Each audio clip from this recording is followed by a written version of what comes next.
It is all coming together now.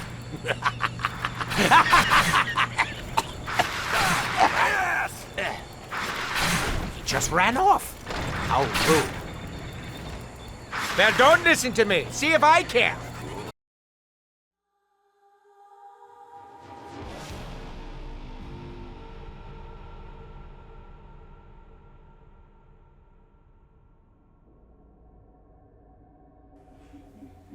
Hello, I'm Ayden.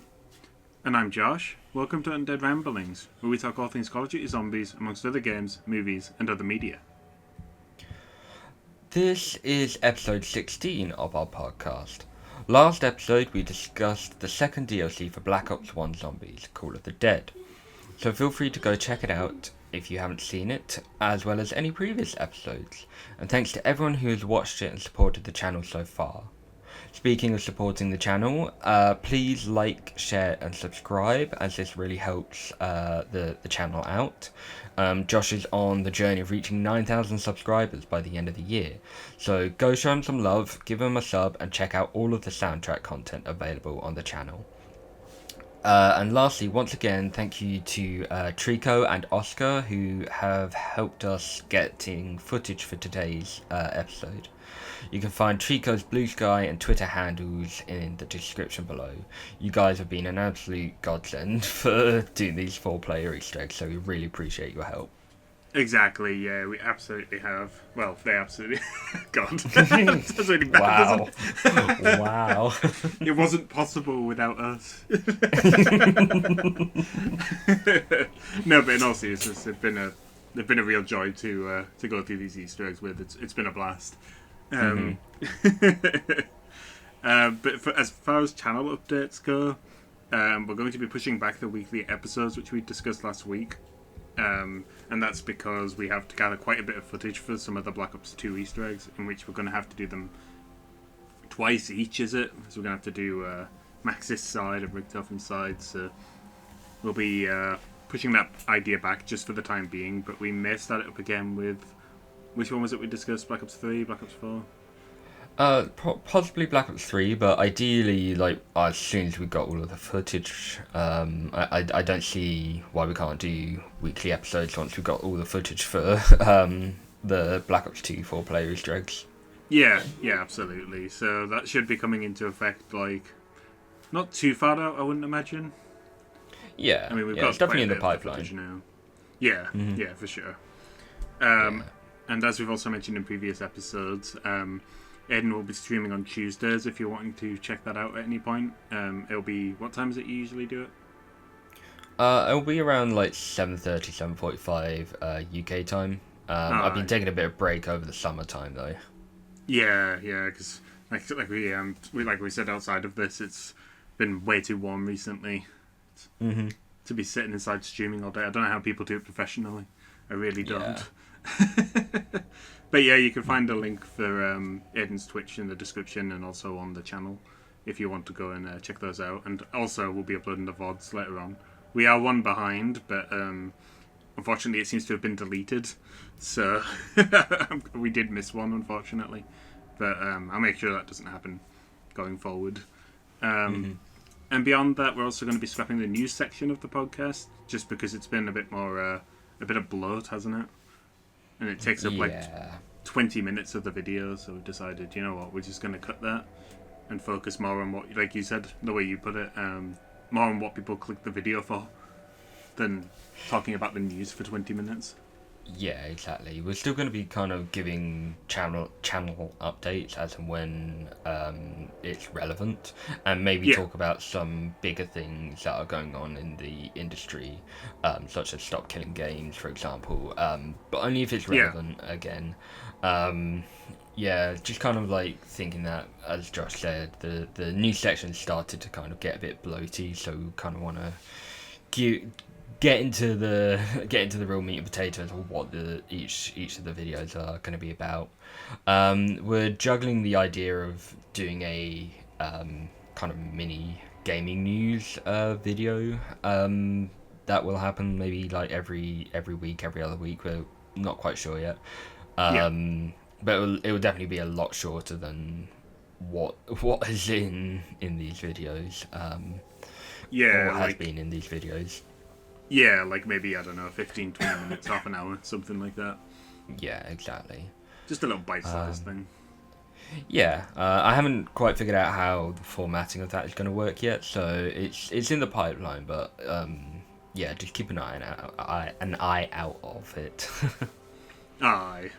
Well, I'm ready to move on to the topics then, unless you have anything else you want to touch on. Nope, nothing else to add. So let's dive in.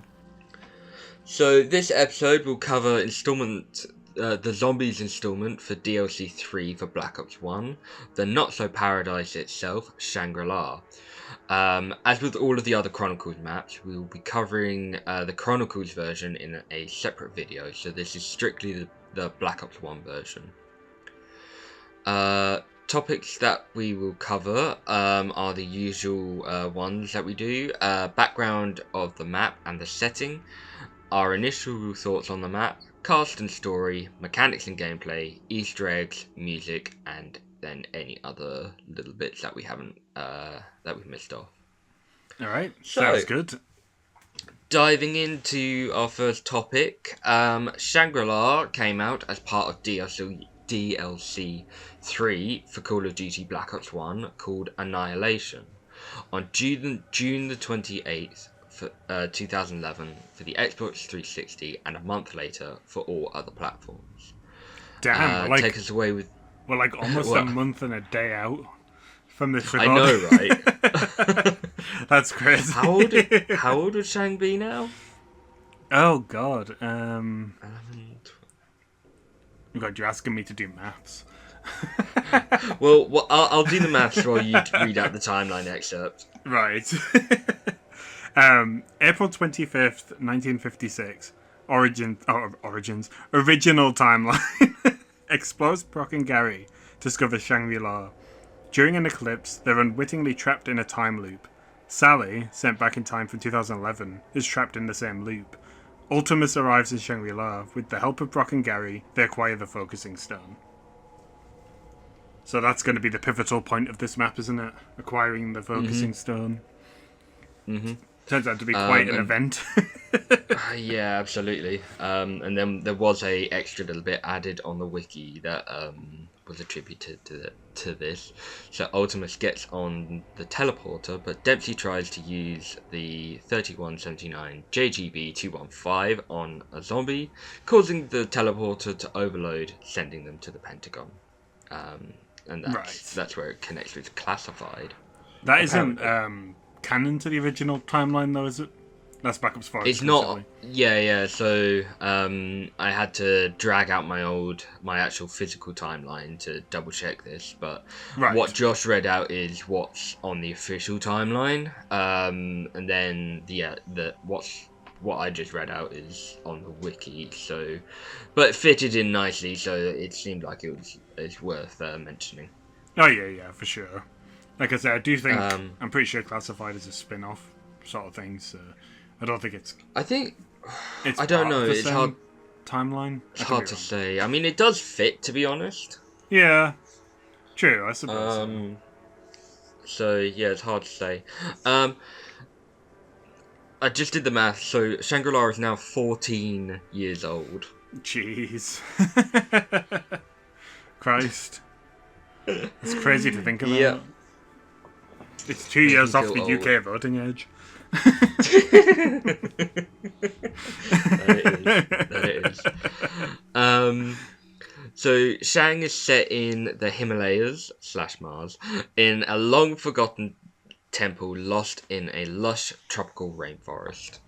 It's a moderately sized map with tight narrow routes that twist and turn throughout the map. There are two main areas that are above the ground in the jungle and the main temple, and then the underground mining facility with the lower temple. It's probably Black Ops 1's most colourful zombies map. For sure. Yeah, for sure, without a doubt. It's definitely the most visually attractive map for Black Ops 1, no doubt. Yeah. Finally a break from grey.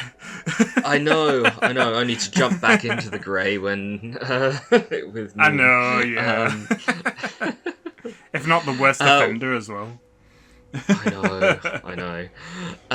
What's some of your favourite areas in this map to kind of train around or be in? It's a difficult one, because as I'm sure we'll get to in the map, like the actual gameplay stuff, this is a very difficult map. So there isn't really a whole lot of options as far as surviving goes. But I think the bridge has always been a bit of an iconic location for a lot of players, and that's generally where I prefer to stay, especially like if we're playing in a group. Playing solo though, the only other strategy I've ever used was playing in where the minecart is with the door from spawn being closed. And doing there was a really fast train I believe you could pull in there, but it was really, really easy to get caught doing it. I remember it being a bit of a nightmare to get through. But yeah, generally, for gameplay reasons, those are probably my favourite. I'm trying to think, yeah. Maybe... I kind of do want to give it to the bridge. Or the waterfall itself. If not that, then spawn. I love, like, the temple up the stairs. I think that looks really, really visually appealing. What about you? I mean, same as you, to be honest with you. If I'm playing solo on the gameplay side, I usually hang around at the bottom of the bridge. And I like training around there. It seems a bit more open, in my opinion, because there's like next to no open areas. When we were playing as a 4, though, I actually was finding a bit of success down in the power room. So, yeah, that wasn't too bad. And then visually, probably same as you, either the spawn or just kind of the general bridge side of the map. It's just gorgeous. The colour palette is really kind of shines in those areas. Exactly, and you can see the mountains of Mars from the bridge as well. So that's always that's always a plus. We'll get on to the Mars debate, don't you worry. So just kind of moving into some like development stuff. I can't remember what video I saw this on, and I cannot find any other sources online to back this up. This is my word at this current juncture. But allegedly, Shang was developed by a Treyarch B team, while the main team was kind of like working on the I think working on Moon or something. I don't have any sources for that, but that would be really interesting if that was the case. I was just going to interject there real quick. If I can find that video that you sent me that may have it, I will link it in the description. No worries. As one of the sources. What were you saying, sorry? Oh, yeah, no, that's the only kind of like bit I had to say on that. I mean, like, there's not really much development stuff attributed with Shangri-La. Like you said before we started recording, they're pretty hush-hush back then. Yeah, for sure. It's a shame, really, because, like, there's such a creative, like, amount of maps on this game. I would have loved to see some of the stuff, like, a bit more of the behind-the-scenes stuff for this era of zombies. You know, just like, for real. Like coming up with like the jet gun and stuff like that, the baby gun, or the VR11 even. Just sounds like it'd be so much fun to sit there in a room and watch them come up with that. Yeah, absolutely. I mean, I suppose like this was still when zombies was kind of relatively niche. I'd say like zombies started becoming mainstream with Black Ops 2. Yeah, for sure. That's when it definitely got the most traction. With transit of all maps.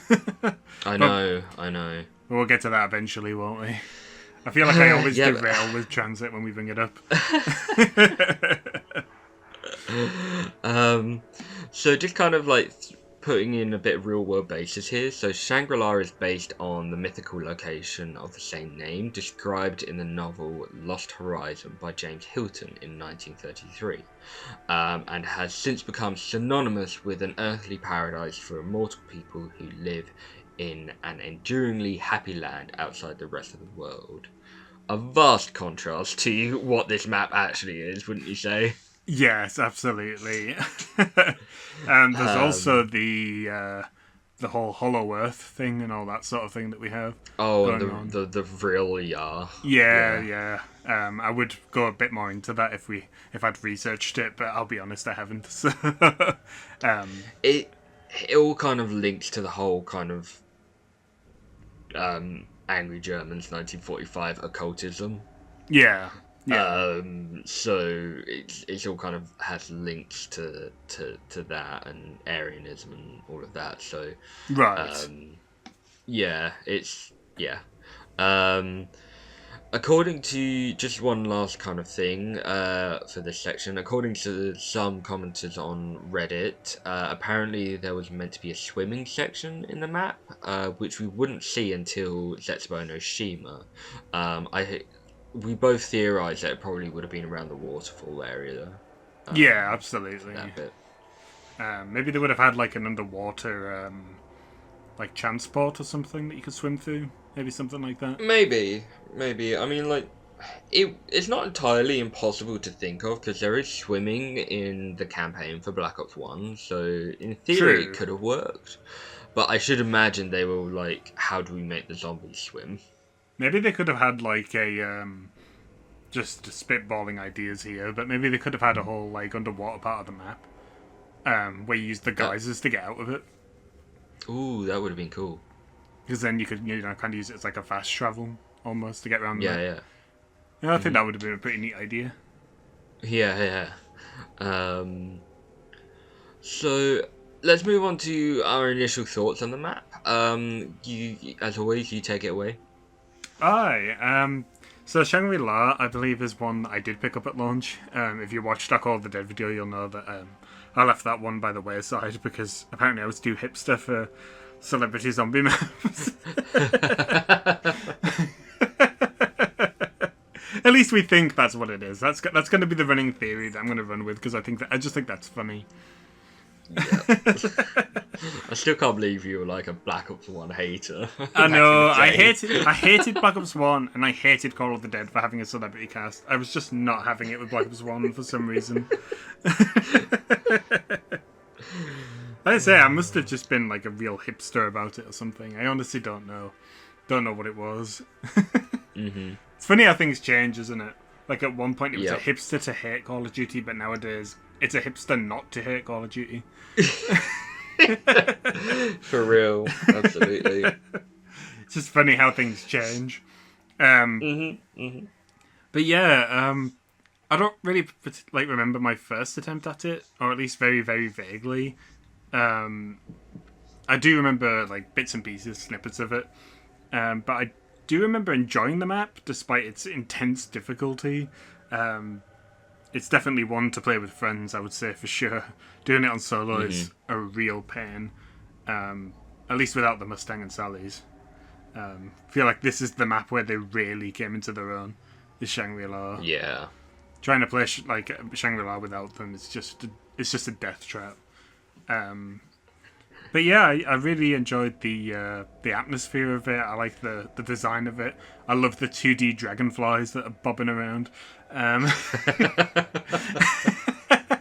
I might actually, you might see them on the footage. I'm sure one of them came right up to my screen when we were recording the 4-player footage for this one. Yeah, I think it's not a map I revisit very often because of its difficulty, but I do think it's a really solid map. What about you? So my experience with Shangri-La, when I first got it was that, like, I got myself banned from my Xbox, but like my mum banned me for like 10 days or a week. I thought you meant Xbox. No. Yeah. So yeah, let me clarify. So like, when I was little and like I was a very naughty boy, my mum would usually ban me from like gaming consoles or whatever. Right. Like, and it would usually be like start off for a week, and then if I kept doing it, like it would get higher and higher. And so, Yeah. like this instance, I was banned for like 2 weeks. God, that's the end of the For- world when a new zombie map comes out. Yeah, exactly. Especially like when you're like, what? How old would I have been in 2011? 2011, like I was like in my teens at that point. Aye. So, yeah. So, but I managed to convince her like that this was like the biggest zombie map to date. Oh, shit. Like, in terms of like it's and like I needed to kind of like I really wanted to kind of like explore it. So she gave me an hour to play the DLC, and my idiot ass decided to jump on Hangar. Really? the Damn. multiplayer map and explore that. So by the time I got around to actually checking Shang out, I only had like 10 minutes to play it. Right. So I got no further than like looking around like the spawn room. I really liked it. It looked really, really nice. Yeah. And then I think I bought like the first door, but then my mum came in and basically switched off. It was like, no more, none of that. Yeah. So I didn't experience Shang for like another like week or so at that point. God. Yeah. Again, like I said, back then that was the end of the world, wasn't it? When you couldn't access the new map. Yeah, for real. And like all my friends were talking about it. I was like, oh, kill me now. So yeah, and then once I got like unbanned, I gave it a proper playthrough, and it was really nice. Like it was really difficult. I found it like incredibly difficult. Yeah. And but like I thought it was fun. It was not my favorite of the Black Ops 1 maps. I probably would have ranked it above 5. With 5 being the worst. Which probably would still kind of like ring true now, but having grown older and kind of like more experience with the map, I do really appreciate it for what it is, and it is really it's a fun little challenge. It's as we've discussed, it's the most visually stunning map, so it's a real treat to kind of walk around. The only other thing I'll kind of mention here is that I've only, before we captured footage for this, I'd only done the Easter egg for it once, and even then, I was the tag-along player, so all the other players kind of like did their business of like doing the actual steps, while I just kind of was there along for the ride. Well, you certainly more than made up for it with this attempt. You were like taking charge and running half the steps for this one. Yeah, well, I wanted to experience it for a change. Bless him. If well, I know Trico probably is listening, but if Oscar is listening to this, Oscar definitely took the role of like the tag-along player this time, didn't he? Yeah, we'll discuss more of the Easter egg in a bit. Was there any kind of like other thoughts you had, initial thoughts on the map? Nothing that we haven't already talked about. Might just reiterate again, like even despite its age, I still think Shangri-La nowadays still looks really good for 2011. I'm still like something about the lighting. Yeah, absolutely. I mean, don't get me wrong. Obviously the Chronicles version looks leagues better, but for what it is, I think they did a really good job with the limitations of the hardware that they had. Yeah, to have a map that colourful on Black Ops 1 still surprises me, considering, like I say, 90% of the game is grey. I tell you what, like, the zombies models are probably, like, my favourite ones on Black Ops 1. Oh, yeah. Did you know there's actually only about 3 or 4 zombie models in Shangri-La, give or take? You know what, that wouldn't surprise me. I just know that, like, I know that they kind of share faces, and then just have, like, a couple of the ones that wear gas masks like have different kind of color palettes. Yeah, there's 2 female variants with different color clothes. There's the one with the shorts, and there's the other one, the one with the clothes on and the gas mask. That's literally it. Those are the only zombie models in the map. It's got the least amount of zombie models out of all the maps. Most of the other maps have they'll have a couple of different heads, but like 3 bodies or something, and they'll just shuffle them around. But yeah, this one definitely had the least amount. They don't have like their own individual like heads or anything. They're all just 3 models, and that's it. So I thought that was pretty interesting. Absolutely. I remember the one that sticks out to me the most, and probably you would agree with me on this, being as you pointed it out the other day. It's the you called it the Gandhi looking one. Oh, that's like a really old joke. I don't even know where it came from. It wasn't me who came up with it, so if I get cancelled for it, it's not me. But it's always stuck. I just remember that one's face is just like it's absolutely dead eyes. It's really kind of off-putting. Absolutely. I was going to talk about the 3D modeling stuff again. I was going to talk about the special zombies and give you a bit of a factoid on that, but I don't know if I want to cover that just yet, considering we haven't covered the special zombies yet. That's fine. We'll discuss them in a bit. Alright, okay. Well, I think we're ready to move on then, if you are. Okay, sure. Let's talk cast and stories. So, why don't you kick us off here? Aye, for sure. So in this map, we get Ultimates returning as the playable characters for their... is it the second last map for this game? Yeah. And as you put in the document here, more unhinged than ever. As we mentioned in the last episode, they had some pretty wild quotes in Call of the Dead, so they've certainly topped themselves in this one, haven't they? Yeah, the gloves really came off for this map. I'd say they're probably the most, at least Richtofen is the most unhinged and outrageous in this map than he is in even Moon. Yeah, absolutely. Going off topic slightly here, what map would you say the characters really came into their own? Oh, that's a good question. I'd say definitely Ascension. By Ascension, they kind of really got comfortable in their roles. They basically were at 9 in Kino. Ascension, they were really into their roles and were going with the flow. These last 2 maps, well, Call of the Dead, Shang, and then Moon as well, they just dialed it up to 11. They really did.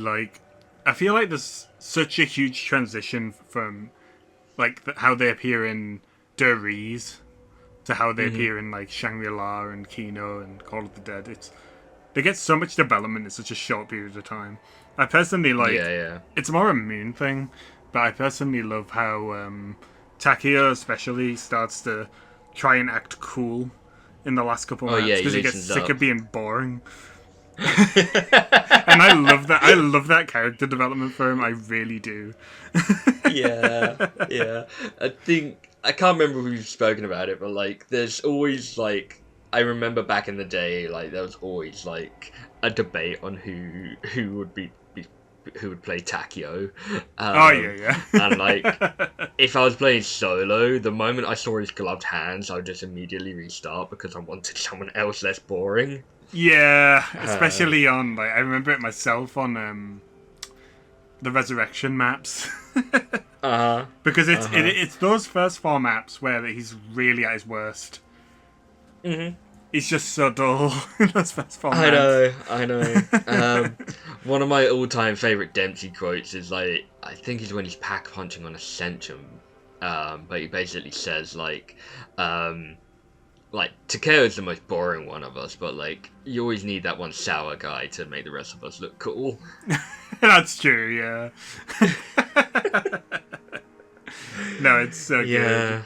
Oh, also, speaking of Takeo and outrageous quotes, I was going to say, you mentioned this before, there was going to be a quote on this that you wanted to say. Oh yeah, I love it. It's so good. It's when you get hit by the spikes and he's like, I hope it wasn't covered in shit. It sets me off every time he says it. Oh It's my so god. good. It really is. It's either that or it better not have been covered in shit. I can't remember. Oh my God. yeah, absolutely. I love it so much. I do I've miss got- Black Ops 1 Ultimas so much. I really do. They got nerfed so hard in Classified. They did, yeah. I think I got kind of two quotes that are favorites of mine. One is from Dempsey, and it's like, wow. Like something like, wow, we're in a forgotten temple, no power. Seriously, Treyarch? Seriously? Yeah, that one's gold. I was thinking of the one on the moon, but I'll get to that when we get there. Yeah. We haven't really spoken about like Dempsey's fourth wall breaks, but they are so funny. Like there's They a classic really of, are. like, hey player, drop the chips and get me some ammo. Yeah, that's the exact one my brain went to as well. It's so good. It really is. And then my favourite Richtofen quote is, it's just so like wrong, is it's a little gun, but it's got a long barrel, much like my college roommate. What's that for again? The Spectre, did you say? I think it's when he picks up the Spectre, yeah. Or like another one's like when he picks up the Spectre, because like they all had like favourite quotes for they all had quotes for their favourite weapons, and Yeah. Richtofen's one for this map was the Spectre, and he just goes, there are ghosts in this weapon, and lets out the most high-pitched shriek as he can. I think I do remember that one. I'm sure I heard it in one of the those quote videos. Shout out to CJ Dog again. I can't. There are some out there, but like I can't remember if there's. Oh, there is a Nikolai one that sticks out to me. I think it's when he runs across the punji stakes and he gets hit by them. Oh yeah. And he goes, "Ouch, little Nikolai, are you okay?" "Yes, Papa." What's the one that Richtofen says to Nikolai when you go down the water slide? I'm sure we got it in our footage. Oh, it's like, it's so slippery and wet and fun, just like you, Nikolai. God, it's so outrageous. It's so out of pocket. It really is.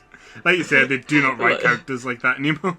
No. Again, just this one last one for me, but like another Richtofen quote again when he gets hit by the punji stakes. He's like, "Ouch, ouch!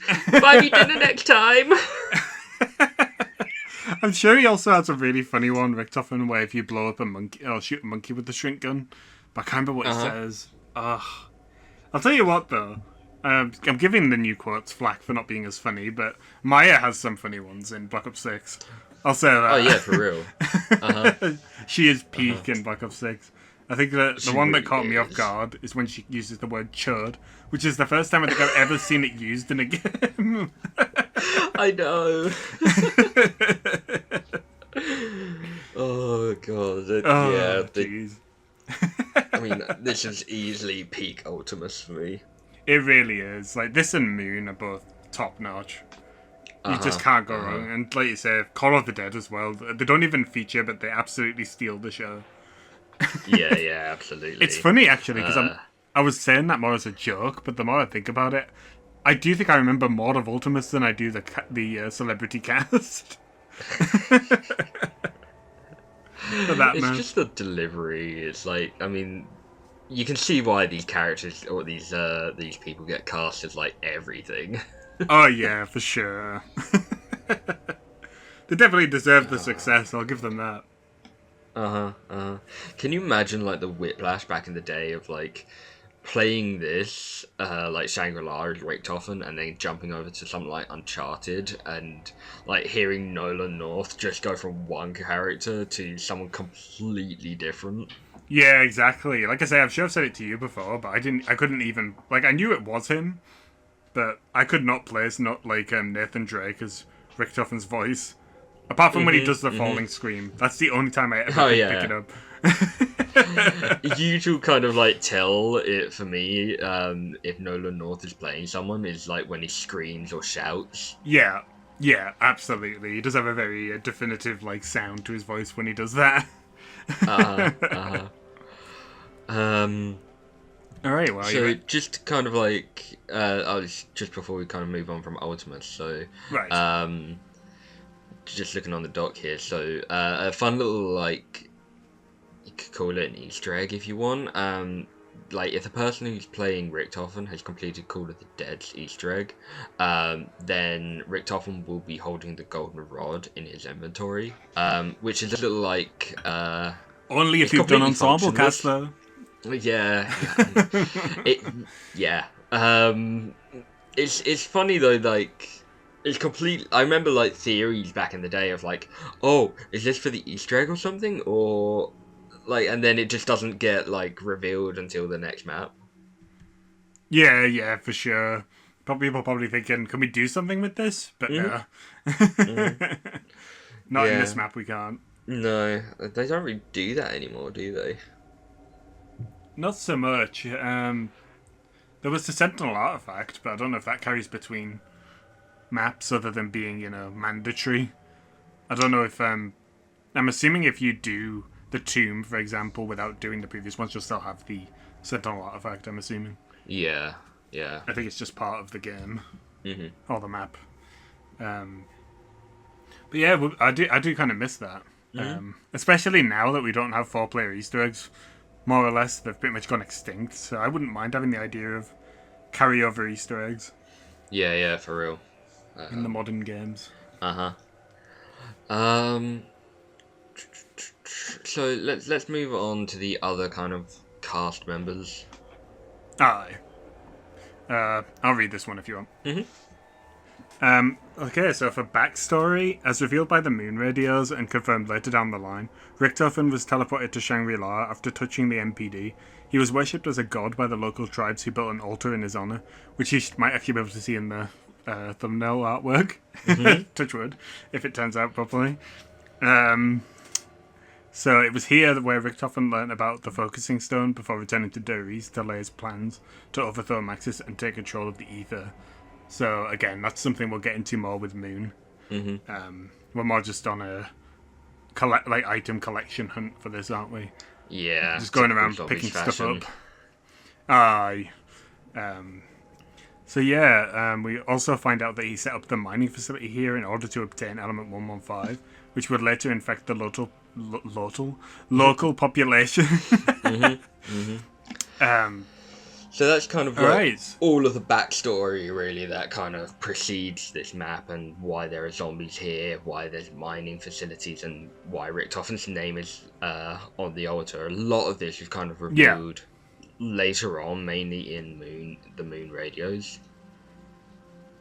Yeah, for sure. I don't know exactly how much is revealed in Shangri-La through radios. It's more just Brock and Gary's Easter egg steps, isn't it? More than actual... I do remember one radio, actually. The take off your shoes and hand me your socks. Oh, like that's the first radio, isn't it? Yeah. I always remember that one for some reason. Yeah. I mean, you kind of skimmed over it, but we didn't mention about Brock and Gary, who are like two explorers who are trapped in a never-ending time loop. And they kind of feature as the main component for this map's Easter egg. So kind of like everything about like the story of this map, really we'll discuss more in the Easter egg section, but it's about kind of saving them and getting the focusing stone. But the backstory, I love that they kind of fleshed the backstory of this map out in later maps, just because that we never really got an explanation why there was an altar with Richthofen's name, like why there were zombies, why this location. Yeah, that's true. I don't even know how they get there. Is it ever explained? I think they teleport there. They teleport there? Yeah. Alright. I always assumed it was like a plane or something. But yeah, well, you never see like any wreckage or anything. Yeah, I think it is a teleporter. But like, Right.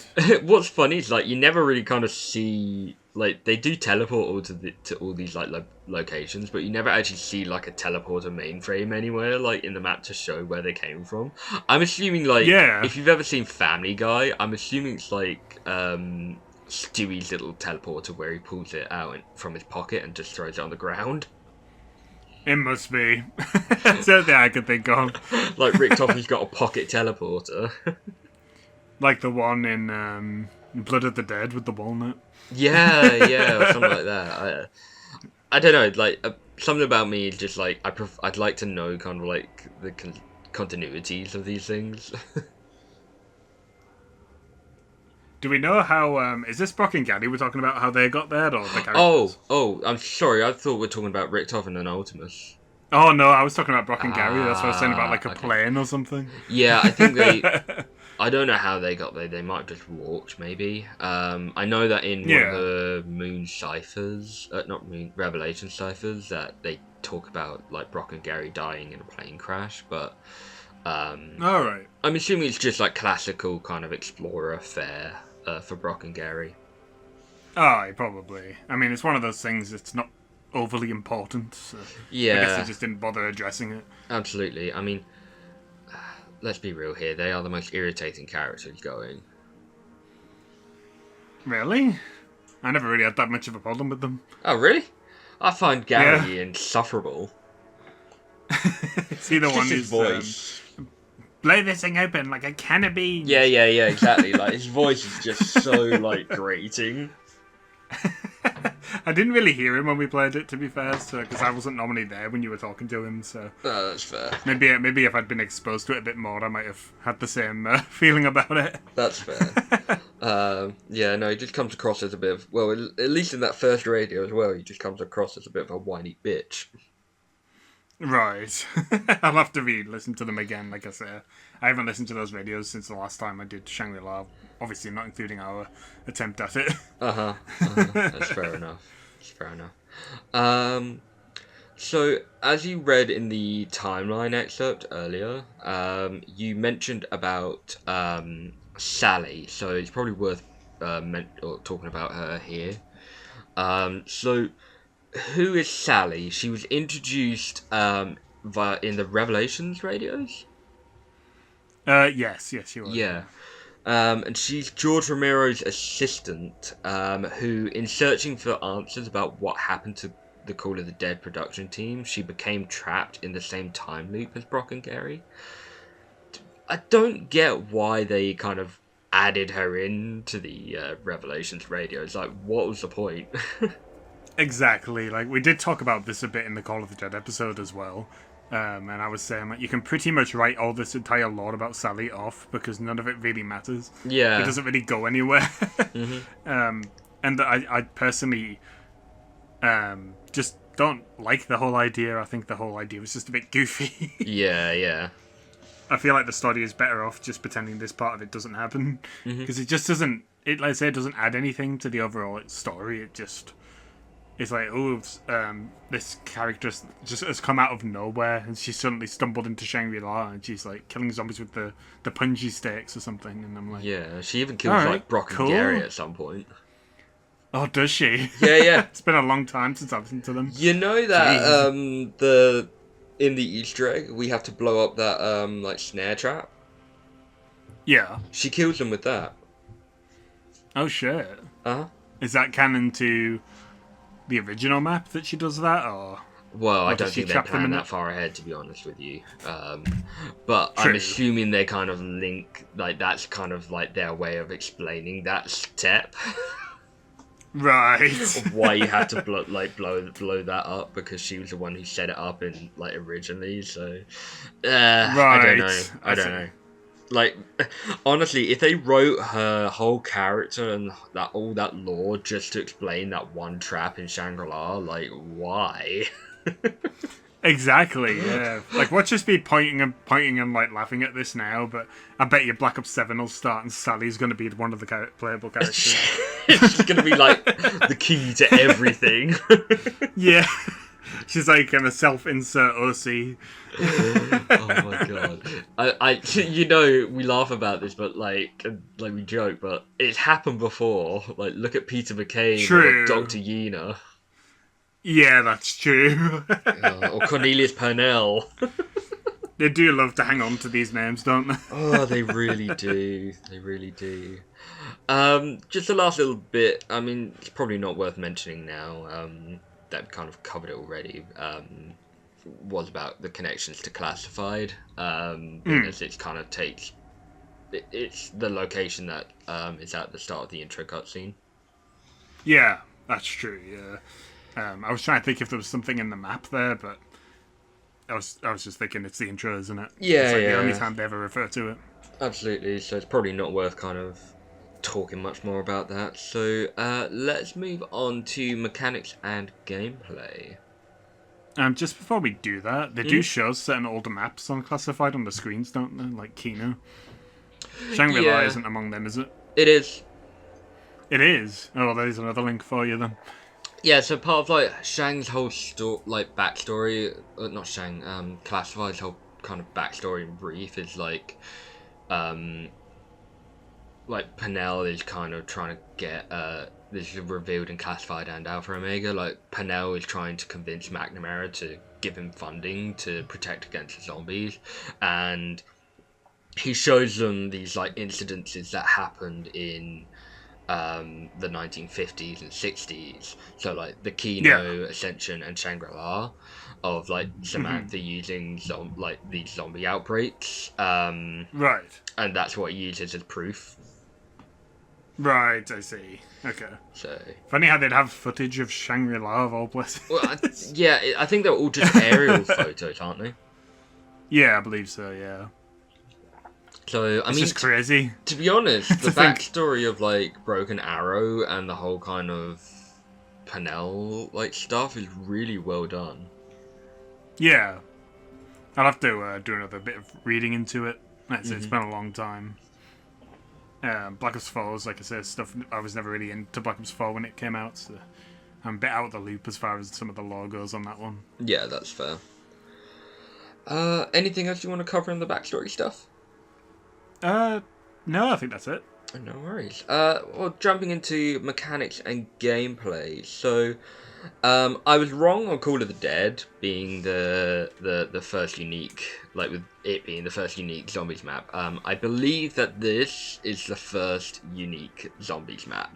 Right. In that it does not share its layout or design with campaign or any campaign mission or multiplayer, other than the visual ones like the foliage and the rocks. Yeah. But I don't think I don't recall seeing anything like the temple or like just the general kind of even the mining facility in either multiplayer or campaign. I didn't play a lot of multiplayer on it, but I don't like remember anything off the top of my head. There's certainly nothing that's got the same style as Shangri-La, at least. Yeah. But whether or not they used assets from different maps and, kind of cobbled together something that looks unique, I'm not sure. It's hard to say. I'm trying to think if there is any maps with temples in it at all. I think that might be a cut content, but nothing that has been officially released. Yeah. I'm sure I'm just thinking of that map from Cold War, the one with the temple, when they did Scream Deathmatch and that. That's the only one I could think of, but that's Cold War, so yeah, that's obviously not that. Yeah, I mean, looking on the wiki, there was no kind of, because usually on the wiki it says like that it shares elements with some things, and there isn't anything like that. The only thing that it could share things is with Dead Ops Arcade, but I'm not really counting it here. That's true. I imagine there's probably some assets from Dead Ops used in this. I wouldn't be surprised. But I mean, for all intents and purposes, this is pretty much a unique, the first unique zombies map. Yeah, for sure. Sorry, I got a text there. I got a bit distracted. Oh, you're okay. No, I totally agree. There's certainly not much I can think of that looks like that from campaign. Again, like I say, I'm not the most reliable source on that because I haven't played it in a long time. Yeah. But nothing I could think of off the top of my head from Black Ops 1 had anything like that. Mm-hmm. So I think you're right. Cool. It's probably, like you said, just a gathering of other maps put together. Yeah. For real. So, there's a lot of ways to get around the map. It's a very interconnected map with lots of new features. So, just to kind of like run through some of these real quick, and then we can maybe kind of touch on the ones that we want to. So, we've got the minecart, the geysers, the water slide, and then in terms of like the general kind of map layout, we've got the mud pit maze, the waterfall, and the punchy stakes. I think pretty much like all of these come to mind when you think of Shangri-La initially. Yeah, for sure. I think my personal favourite, as annoying as it is the mud maze. I love the idea of it. Yeah. I feel like the execution can be really frustrating, but I love the gamble aspect of it. Yeah, like that can changes either every single time. Yeah, like it could either be, a lifesaver coming in clutch at the last minute and letting you go the right way, or it can totally screw you over by turning you back to the same direction that you came in. Yeah, absolutely. I've had matches like that where like I'm running away from a horde and I immediately get turned around and straight back into that said horde. Yeah. The only saving grace is that you do have the option to stand still and wait for the maze to go away on its own, so you can still leave. Yeah, if you need to. Crawling at snail's pace through the mud. And you have to wait for the walls to come down as well, so you're basically pinned for is it 3 seconds, something like that? Something like that, I can't remember. That's probably my favourite one. Yeah, I'd probably agree with you there. I mean, my favourite term in terms of like travel is the water slide. I love using that thing just for the quotes alone, which we've already kind of mentioned a couple. Yeah. I really like the whole kind of waterfall pit, and I mean, obviously, it feels like it's not like all complete because like you have that like brick that says like "Do not press X" or whatever it is on PlayStation. Yeah, and it just feels like, while it's stunning and it really is probably like the best looking area of the map, it feels like it needed some more in it. Oh yeah, for sure. I know what you mean. It kind of feels a bit unfinished. Like it was supposed to do something else, but they just didn't have time to sort it out. Yeah. It's definitely the most off-feeling trap, quote unquote. Doesn't even kill him, does it? I don't think so. But that seems to be a theme in Shangri-La now that I think about it, because the punji stakes don't kill them either, do they? No, They just stop them. I think, like Call of the Dead, are there any actual main traps in this? I don't think so. I'm racking my brain for it, but I don't think there is. I don't recall. But they do give us the option to make our own with the new Claymore variant, I suppose. That's the best we've got. Yeah, I mean, I'll mention this later, but we can definitely mention it here. So we've got the spike moors, which I think one of the things I love about this map is that it screams like classic kind of Indiana Jones kind of like. Yes, yeah. The Lost Temple kind of like it really screams those like classic adventure kind of vibes. To be honest with you, this would not feel out of place in a Chaos map. No, it wouldn't. I could definitely see that happening. Even the Sentinel artifact would fit in that sort of visual design of that map. Mm-hmm. Yeah, absolutely. No, I totally agree. I was going to say something there, but... Oh, yeah. I like how each of the map has, each of the maps in this game, have their own unique feel. Mm-hmm. You know what I mean? Like, you've got Call of the Dead with the whole... It's, supposed to be like a movie set. And then you've got, a jungle. And then you've got the moon. Yeah, There's no two maps in Black Ops 1 that feel the same. Mm-hmm. And I think that's really impressive, considering, they were working with all, assets that they were already using from Black Ops 1. Mm-hmm. At least until Moon. Moon has its own unique assets. Yeah, for real.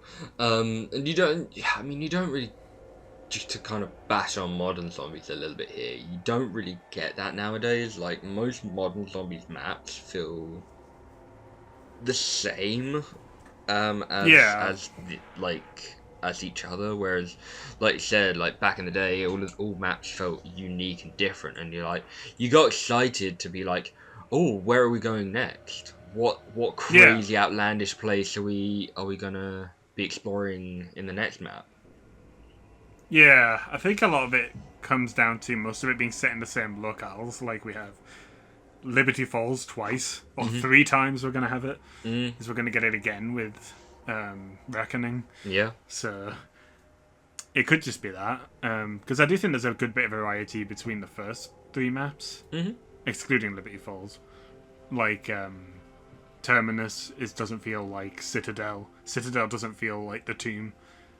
Yeah. So I do think there is a bit of variety in those ones, but Liberty Falls and Shattered Vale, and no doubt this one, the new one, are going to probably feel very similar, I'd imagine. Yeah, for real. I mean, like, to be fair, like, Cold War is more guilty of the two kind of Dark Ether stories that we've had so far. Yeah, for sure. I know what you're saying, though. Even with Backup 6, there is a bit of stagnation, but I do feel like Cold War's definitely more guilty of it. What were you going to say, sorry? No, I was just kind of like going to return back to the Shangri-La. So we've got the return of the monkeys, the zombie monkeys. This time, instead of stealing perks, they steal your power-ups, and they randomize. So they'll take them back to the temple, and randomize them all along the way. But if you manage to kill them, they do drop the power-up. And if you're really lucky and get it quick enough, they'll give you a free perk power-up. Yeah, absolutely. How long's that up for? It's like a second, is it? Something? Literally like a half second. I've only ever had it happen to me once. And it's annoying because you have to sit through the rotation to gauge when it's going to come up. Yeah, you know what I mean? So, I was just going to interject there real quick and just say about how meleeing them before they steal your power-ups does give you an extra 1,000 points. Or is it 500? I don't think it's even meleeing them. I think it's just because I've had it where you shoot them and they give you 500 points. Yeah, you might be right. Just as long as you kill them before they actually steal, so if you pick it up, they will come and attack you and nick 10 points off you. But if you manage to kill them before they hit you or grab the power up, then you get 500 points or 1,000 points if you got double points, which people really abused back in the day by leaving a power up as bait as long as they could. Oh yeah, I do remember that strategy. I mean, it was pretty valid because, like you say, they would just keep coming until they stole the power ups. So you could just keep guiding them over, killing them, guiding them over, killing them. It's a really good strategy. Yeah, for real. I'm assuming it's probably patched in Chronicles. I feel like they probably don't like people doing that. I don't know. I'll have to play test it. It's been a while. Right. Yeah. Would you say these are more annoying or less annoying than the Ascension variants? Oh, less annoying for sure. I would take these out any day of the week. Yeah. You can, powered ups, max ammos are really annoying to lose, but you can live without. But your perks being constantly taken off you and having to buy them back, it's just really frustrating. I would definitely take these ones over those. Yeah, I'd agree with that. Even if they do nick a max ammo, you can just wait. If you manage to follow them, you can just wait till they rotate back to it and then get it back. Yeah, that's true. Yeah. Yeah, I'd agree with you on that. Like, there's nothing worse on Ascension than losing like a quick revive on solo, especially when you've got a limited amount anyway. Yeah, for sure. So we can finally pump our fists and say about how Treyarch have listened and now they're not taking perks from us. We'll see how long that lasts. Spoilers for Black Ops 4.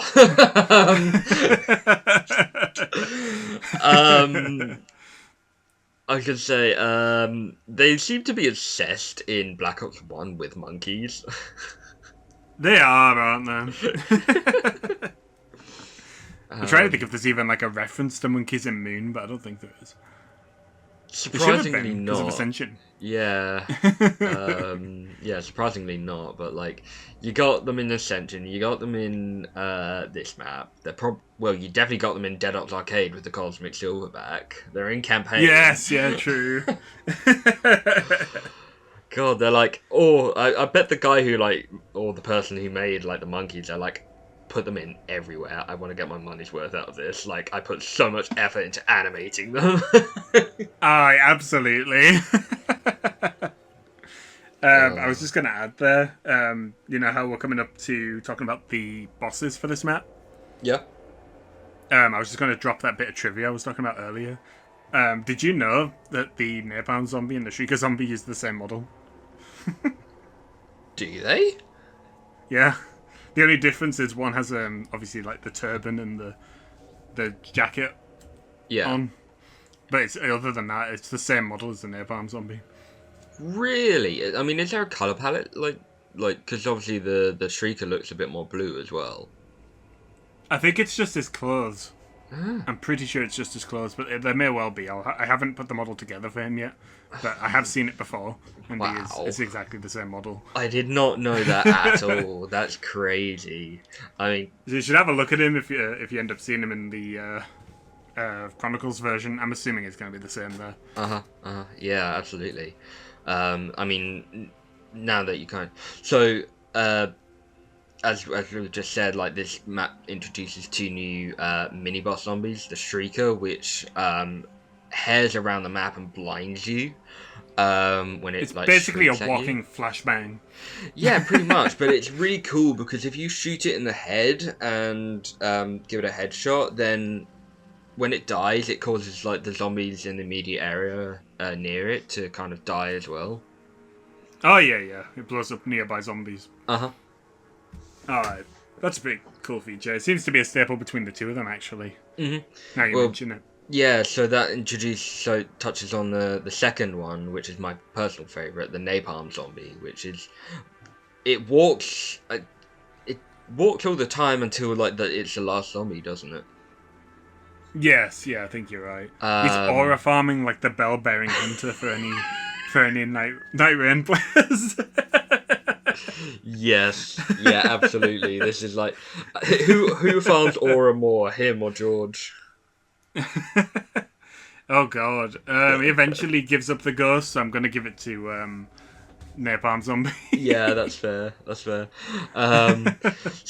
yeah, the Napalm Zombie will just kind of shamble his way to the player, and then if it gets too close or it takes enough damage, he'll just basically blow up like a mini nuke and do quite a bit of damage to nearby players. Exactly, and as if that wasn't enough, he will also engulf the surrounding area with flame that will hurt you by running through it. And that lasts a good couple seconds as well, but I believe it also burns zombies. So it does reward kind of clever usage if you kind of manage to blow them up in a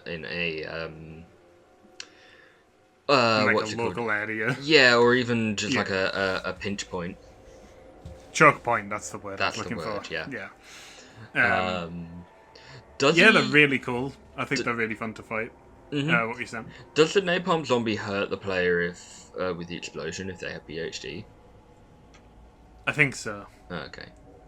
I don't think they wanted it so you could bypass him altogether with PhD. Yeah, that's fair. I really wish we could have seen these guys come back at some point. Oh yeah, for sure. I mean, they look great in Chronicles, so I guess that's probably the best we're gonna get. Yeah, absolutely. So, just moving on. So, as usual, this with most of the kind of Black Ops 1 maps introducing new things. So, the first of these is that this map introduces female zombies to us, which isn't the biggest thing in the world, but it's certainly interesting. It was an interesting choice to start on this map of all maps. finally got some zombies equality. Yeah, with Black Ops 1. I'm trying to think when the next time we see them is, because Moon doesn't have any. It's Transit, isn't it? It must be Transit, yeah. I feel like it's... On Nuketown, if you want to, whichever one you want to call first. I don't think it's on Nuketown. Because the Nuketown ones have... the multiplayer, military police ones. Yeah, and those ones. Or the multiplayer, like, outfits from Black Ops 1. Yeah, right you are, yeah. So I think it is Transit. If not Transit, then it's definitely Die Rise. Right. I just assumed that they reused the ones from Transit for Nuketown, but I think you're right.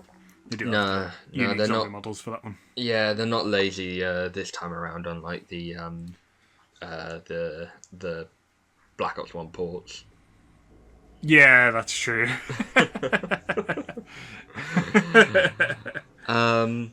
I didn't mention this last time because I completely forgot about it. But Call of the Dead was the first map to feature all 8 perks on the map, with their respective machines. Yeah. So, and Shangri-La is the second time that this features. Oh, right, nice. Which is, I thought it was really cool. Which makes sense because, like, with the free perk power up, you can get all of the perks that way. Yeah, it's probably worth also adding in the fact that this wouldn't have been true until after Moon, where they added Mule Kick retroactively. Yeah, that's true. So, like, really be the first map to feature all 7 perks. Or second map to feature all the perks at the time. Yeah. We did kind of touch on this before, but we do have the Spike Maws, which are basically upgraded versions of the Claymores. They're more just an aesthetic difference, though, aren't they? I was going to say, like, they function the same, don't they? More or less, yeah. I do like that the stakes actually stick in the zombies after you've hit them. Yeah, I do like that detail. So cool. And again, it just adds to that whole kind of, like, classic adventure vibe, Indiana Jones style vibe. For sure. I just don't know who picked up a Claymore and thought, it needs spikes on it. That's what this needed. Like, as if the explosion wasn't already enough. It needs it needs stakes on it as well. Yeah, it's so metal. It really is. Do you reckon they were designed, like, around the Easter egg? I reckon so. Or do you think the gameplay function came first? Yeah, I reckon they were designed around the Easter egg, being as they kind of... I think they had the vision of that kind of, like, classic adventure... action adventure kind of style map, so they wanted to kind of make it as kind of, as I said, Indiana Jones-esque as much as they could. Oh yeah, for sure. I don't know if you mentioned it in the document because I may have skimmed over it. Did you mention the trailer for this one? That's later. Right. Okay. Yeah. Spot on. Don't you worry. We need to mention that trailer. Yeah. Don't you worry. I've got you covered there. I always mention the trailers in the other section, really. Right. Okay. Oh, sorry. You want to take this one? No. I'll let you tell us about the Wonder Weapon. I know you love this name so much. The Wonder Weapon. All right. I thought we hadn't done the perks, but I've probably just missed that. Bear with me. Oh no. The random perks being introduced or returning for the first time since. Yeah. That's. Since Shino Numa. I don't like random perks. Yeah, I don't mind them in Shangri-La because generally the only ones that really change that much are the ones underground. You'll always have Speedcaller and Juggernog in the same place, which I really like. They do. I know they flip sides. I know, but I mean they're always in those 2 spots. Yeah. You will never find Jug in the mine, for example. Which is probably for the best, to be honest. Like, I do appreciate that much, but I still don't like random perks. I was going to say, that's the only bit of praise I can offer it, because I'm not a huge fan of it either. Like, I don't mind if it's like Shadows of Evil, where you can tell where they're going to be. Mm-hmm. Or if there's a hint you can use to, like, figure out where they are, but having to just guess is just a bit tedious. Yeah, absolutely. And I've always been the kind of player who likes consistency. Mm-hmm. So I always hate it when I'm like, I can't plan the same route every game. Yeah, because there's a chance a chance that Jug isn't there this time, so I'm gonna have to go the other way. You know what I mean? But I get that's probably the intent. They don't want you to feel comfortable. Yeah, every for time you real. boot the map up.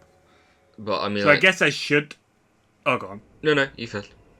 I was gonna say I guess I should appreciate it because it's more for replay value than anything else. But I don't know. I've just never found it too fun, to be honest. Yeah, no, I agree with you. I think the most egregious one on Black Ops 1 particularly is Shino Numa. Like the port. Just because, like, even Quick Revive is random, and I've had games on, like, when I'm playing on solo, where Quick Revive isn't in any of the huts until you get to the last one. God, really? Yeah, it's like, and it gets really obnoxious when that happens. Oh, I can imagine. I rarely get that unlucky with it. Normally it tends to show up fairly early on, and you'll be happy to know if we do end up covering it in Vanguard, at least it's always in spawn. So, okay. That's a saving grace, I guess.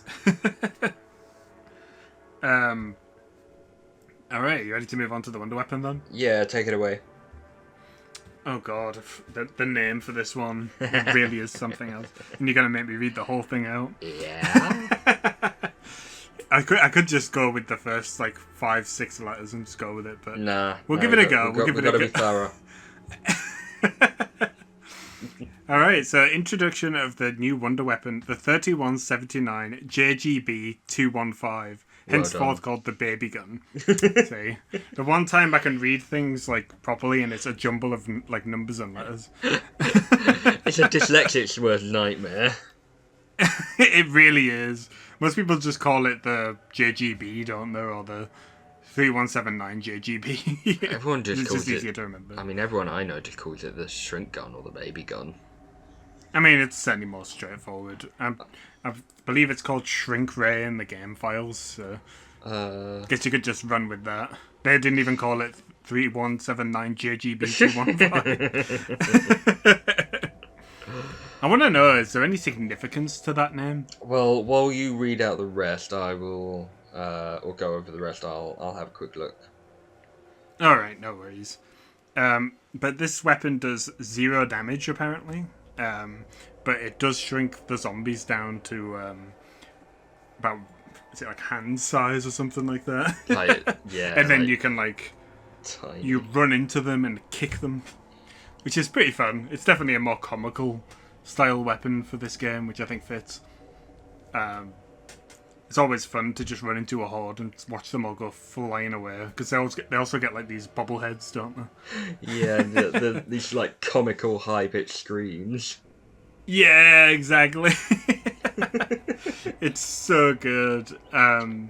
It's again a case of a traditional Wonder Weapon where upgrading it basically just buffs the damage, or at least I believe I assume it's just how many zombies you hit with it. In this case, considering damage doesn't have any damage on its own. I'd assume it just gathers more zombies then. But yeah, it's a solid pick for sure. Oh, you're talking about the Pack-a-Punch version? I think the Pack-a-Punch version makes the sorry, I'm just kind of reading here. The Pack-a-Punch version makes the effect last longer, because when you shrink down Shriekers and Napalm zombies, they basically pop back up straight away. Yeah. Now that you mention it, that does ring a bell. So I was going to say, this probably linking back to the B team kind of helping design Shangri-La. Apparently, according to the Wiki, this weapon was created by Raven Software. Right. Okay. And the design by their principal artist, Arnie Schweckel, was designed by their principal artist, Arnie Schweckel. Alright. While the concept, and this is kind of going into the concept art of the oh yeah, gonna have to timestamp this. Yeah, I'm already on it. Right. So kind of going into the concept, I'm reading directly from the wiki here, was that the shrink ray was always present. Most early designs depicted it as a handgun rather than a rifle. Oh. And that would have reloaded itself slowly over time. And basically give the players infinite ammo. Later designs began to incorporate idols or dragon-like aesthetics, and they slowly kind of moved away from that handgun design. And as you probably are seeing on the screen, hopefully, there are some concept arts of the different upgrades that this thing would have. And actually looking on the wiki here, Josh, there's quite a few concept arts, so I'll send them to you. Alright, no worries. I'll show all of them on screen if I can. Yeah, it seems to be kind of like, well, this is all kind of cut later on. It seems like they were kind of thinking about it quite a bit here. Yeah. Is there any ideas on there that made it into future weapons? Nothing that I'm seeing on the concept would later be implemented within the elemental staffs in Origins. All right. Yeah, So, that tracks. Yeah. I'm just kind of trying to see what the... Okay, here we go. So the 3179 JGb215 are coordinates. J is 10, 10th letter of the alphabet, etc., etc. When it's deciphered, the coordinates are found, blah blah blah, are found, and maybe on Mars. No, actually, they point to a place near the north of the Himalayas. Oh right, okay. So that's long and short of it. That's where it, like, what the name is. It's just basically saying it's the Himalayas. Oh right, okay. Is that supposed to be an indication of where Shangri-La is in this map? Well, I assume being as it is set in the Himalayas, yeah. Aye. So it makes you wonder where the whole Mars thing comes from. Well, we'll get onto the Mars debate, don't you worry. Aye, for sure. It's just strange that when we have such a clear indicator like that people would still think it's Mars. So just kind of like coming into land with the mechanics and gameplay. So just a couple of things here. I would say this map has the most irritating means to access Pack-a-Punch when you're playing with randoms than any other map going. I don't know. I feel like it's in competition with Moon. Oh, you think? Moon has the same narcissistically designed idea that every player should be present for you to be able to go to. Oh, does every player actually need to be on the teleporter? Yes, for 4 players. But it's because I imagine it's technical reasons because the skybox flips. Yeah, that makes sense. So every player will need to be present for it to work properly. Right. Okay. Oh. I don't know, just because like I feel like this one was even more egregious because, like, at least with Moon, most people would go to one place, but with this one you had to require like everyone being on a separate different switch. Yeah, exactly. And they would I've had games where like 2 other players and myself would get on there and we're ready and we're just watching the final thing spin around, and the last guy never gets on it. Yeah, I would never play Shangri-La with randoms. Just no. Just solely because of that, and it sucks. Because, you should be able to do it without having to require every other player partake in it. It's just, I just don't know why they decided on that. But there is one aspect that I would argue makes Moons worse, and that's Jug is locked behind the very same teleporter. Yeah, that's a good point. So if you've got players that haven't played it or don't play very well and won't go to the teleporter, you're not getting Jug. Unless you got it early. Yeah, that's a very good point, actually. I don't get their design philosophy for Pack-a-Punching. Yeah, same. Thankfully, it didn't persist into Black Ops 2 onwards. So. Yeah, I must admit, like, Shangri-La and Moon were the beginning of my distaste for randoms. Probably because of decisions like that, I'd imagine. Yeah. Because you had to rely on them to do things, and you obviously can't rely on randoms to do anything. Exactly. Because they just don't play ball. absolutely. It can be so frustrating. Just one last little thing. So, for some reason, this map has a 2-switch power system. I don't think we ever really see anything like this again, do we? I don't think so. I mean, there's technically like Origins where you have the generators. You have to activate multiple, but it's not a traditional power switch. So No, I mean the closest thing that came to my mind was Zertzebo. yeah, that does kind of have like a 2-switch system, doesn't it? Yeah, but it's honestly like if the switches were on like different sides of the map or far away from each other, I would say like yeah, this warrants having 2 power switches, but like having them literally slap bang 5 feet away from each other, like it just seems a bit surplus to requirement. Exactly. I do have one though. Mhm. Does Tag the Totem not have 2 power switches? Yes. There's the boat, the traditional one, and the lab Yeah, right, you facility. are. I think Yeah, that's the only one though. at least that time it makes sense. Yeah, I just thought of it actually because you said about how one that's halfway across the map from the other one. So, I was like, that's a good example of one. Yeah, nice. Well done. Well thought of.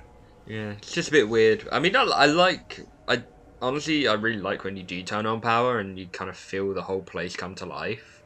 Yeah. With the water kind of like turning the wheels and such. But yeah, it just seems a bit, as I said, a bit surplus to requirement.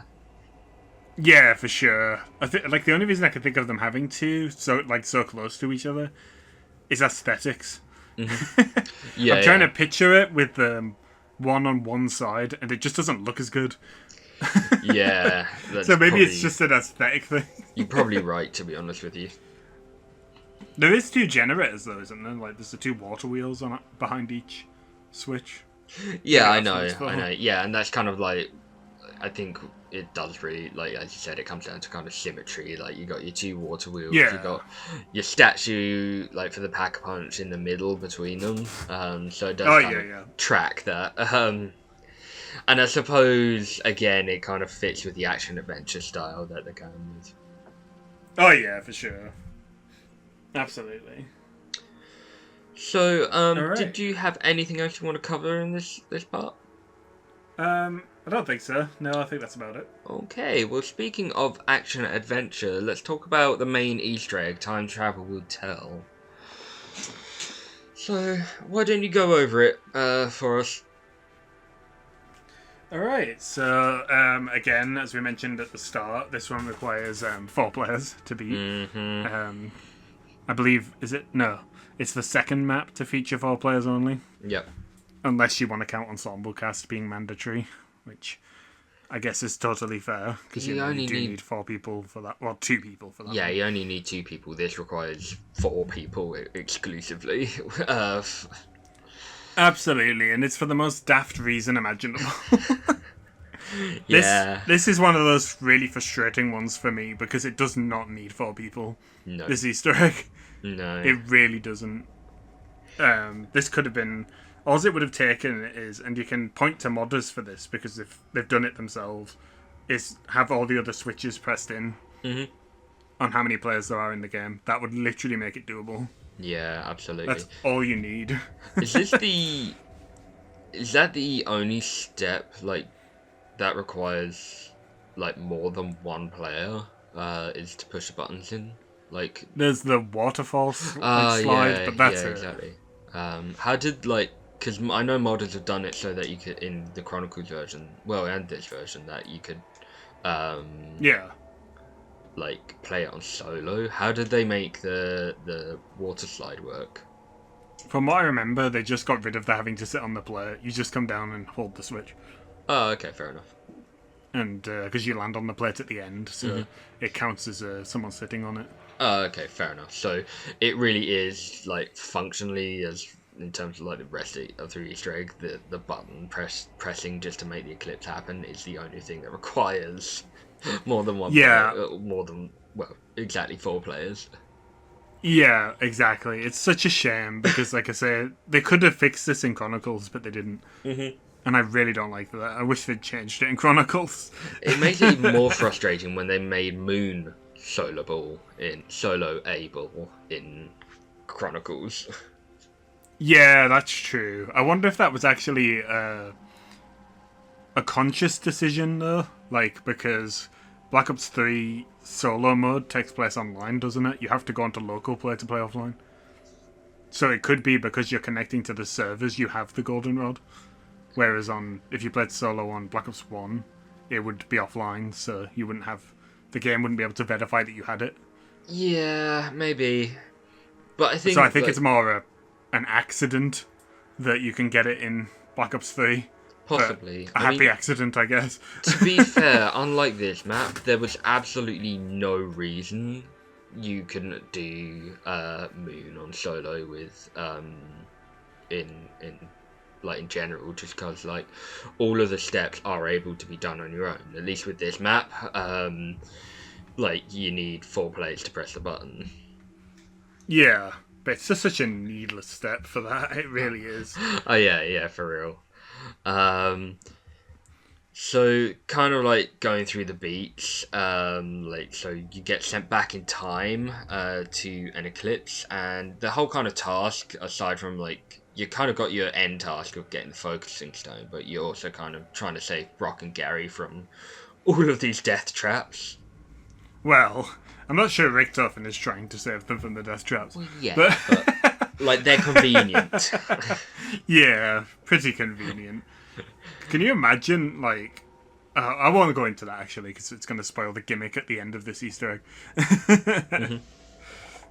I'll get into it later. Okay, no worries. What was it you said, sorry? Oh, no, nothing. I was just going to say, like, kind of ask you what your thoughts on the, like, some of the steps are. Like, what are your favourites? What are your least favourites?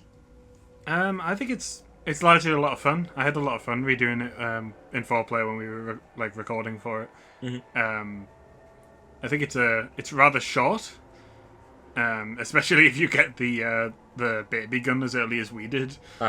We got it like ludicrously early, didn't we? Yeah, these past 2 maps we've been very 4-player Easter eggs. We've been very lucky with our weapons.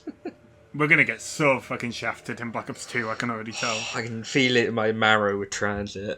Yeah, like the everyone... EMPs are not gonna come up. No. We're gonna have to drain our banks. Yeah, absolutely. But going back to Shangri-La, yeah, I think it's a really solid Easter egg. There's the steps on it are actually quite fun. Like you've got the one where you get to basically play Snap. There's a one where you have to go around knifing tiles and like activate them all within like because you get like how long is it? Like I seem like 5 minutes or something. Something like that. Where there's an eclipse going on, which is where you have to do pretty much all of the steps, isn't it? I don't think any of them take place outside of the eclipse. No. Apart from the last one, maybe? No, because you give him the dynamite, don't you? And then he blows it up during the day. But yeah, no, I think it's a really fun Easter egg. I had a really good time doing it. I just, like I say, I just wish it was more accessible.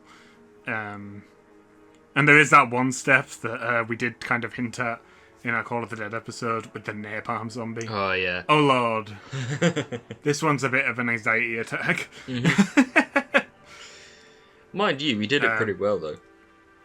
Yeah, we did. I find that like a lot of the time it used to be an issue because somebody would be unaccounted for running around somewhere and then they'd walk into it not knowing where not to be, so to speak. Yeah, yeah. Or so to say, rather.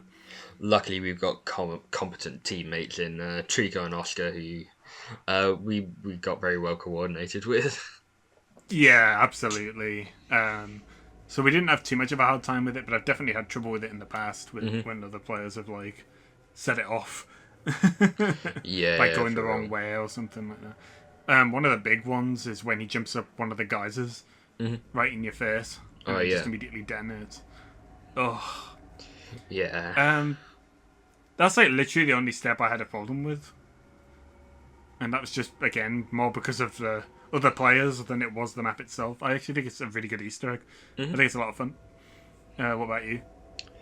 Yeah, I mean, as I said, prior to when you and I did it with Trico and Oscar, like I'd only done it once, and I was only the tag-along character at that point.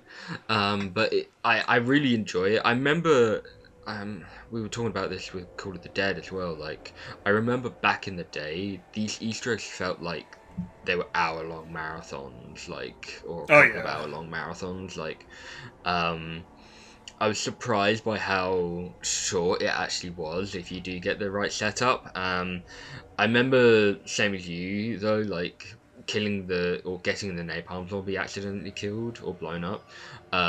Like it can be a bit of a time sink, so that definitely is the kind of shaky point of the egg. But overall, I really do like it. I think my favourite steps are like the gong step, or the ones where you have to slide down the water slide. Like it, as I said, as I've been saying all through the video, it feels very action adventure-y, and like you're exploring a hidden lost temple. It just feels like the vibes are all there for it.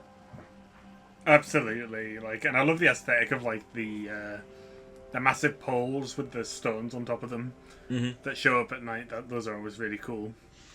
Yeah, Treyarch putting their icon above it. Huh? Treyarch putting their logo above it. Oh yeah, ring the gongs. Yeah, absolutely, absolutely.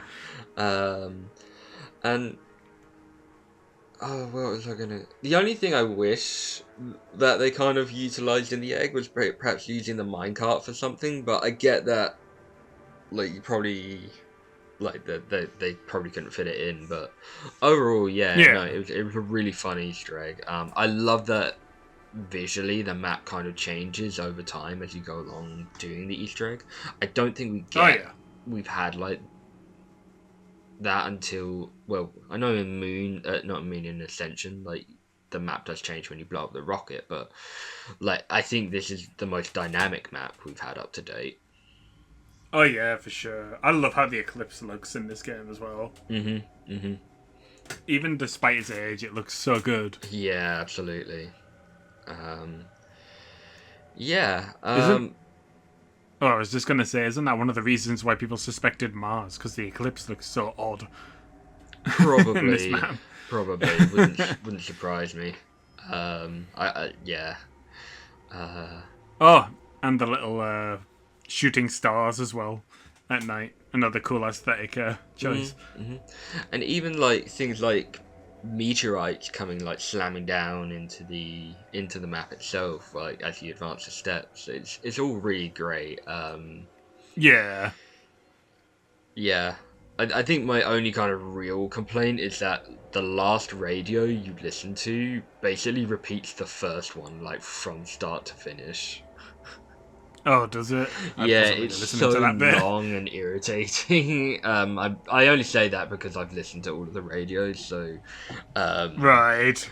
It is a bit annoying to listen to, but yeah, no. To be honest, having played it through twice now in my kind of zombies career, this was really fun. I probably would rate it better than Ascensions as well. Maybe even better than Call of the Dead. Honestly, I would definitely put it above Call of the Dead. Ascension, I do really like. You know what? Yeah, no, I would put it above Ascension. Yeah, I do think it's probably the best one. To be honest, it's like I didn't really feel like I give it credit before we redid it, but I do actually really enjoy that one. Yeah. I enjoyed it a hell of a lot more than I thought I was going to, because like I said, well, you'll know, because before we went on it, I sent you a message on Discord about how anxious I was about, oh god, it's Shangri-La, it's this, it's that. I'm not feeling ready for it. Yeah, we honestly steamrolled it. It was so much fun doing it. How do you feel it compares in complexity and length to today's kind of standard for Easter eggs? I'd say it's kind of in the same ballpark. I don't feel like Shangri-La's Easter egg was too complicated. Like, stuff like playing Snap is like something I could totally expect you to do nowadays. Yeah. On knifing symbols. So I think it was a relatively straightforward one. It didn't feel like needlessly complex, like a lot of might catch flack for this. A lot of like Blundell's maps, where you have to have a notepad and pen out for absolutely everything, or an exterior website. Exactly. I mean, we did have a website up. Like the only one step like that was the wheels in the mud maze. That was literally it. And we had that up for convenience rather than necessity. Yeah, exactly. It was more just to check the order of things rather than how to do them so much. Yeah. Whereas I still, to this day, I still cannot play like Gold Grovey without pulling up Milo's website.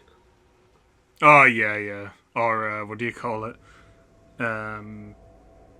Shadow Throne. That's puzzle with the birds. Yeah, exactly. I've always kind of said to you that like any kind of gameplay feature, and this goes for any game, any kind of gameplay feature that forces me to look up an exterior source to figure it out, it loses points for me immediately in that regard. Like, it's different, as I said, it's the difference between necessity and convenience. Absolutely. What would you say is the most offensive map for needing you to write stuff down? Probably Gold Grovey. Maybe even Origins, to be honest with you, with the staffs. Oh, Origins is a good pick for it, yeah. I can't do any of those staffs bar the lightning one without a guide. And the fire one, obviously. The fire one's straightforward. Wind, no chance. Ice, no chance. And I don't have the patience to trial and error it either. But even with the fire one, when you're kind of upgrading it in the church, I still need like a guide to look up like what the symbols for the torches are. Oh, that's true. Do you know what mine might be? Dead of the Night. Oh, God. Oh, yeah. Oh, it's just arduous. Constantly writing things down. Yep. Oh. Yeah, that's a strong pick. I mean, least of all, just to try and find everything, like all the kind of like shield parts or stuff like that. But then when you dive into the rest of it, like the colours or the and the tally mark scratched into the wall. You know what? You might have actually just taken the cake there. That's a good pick.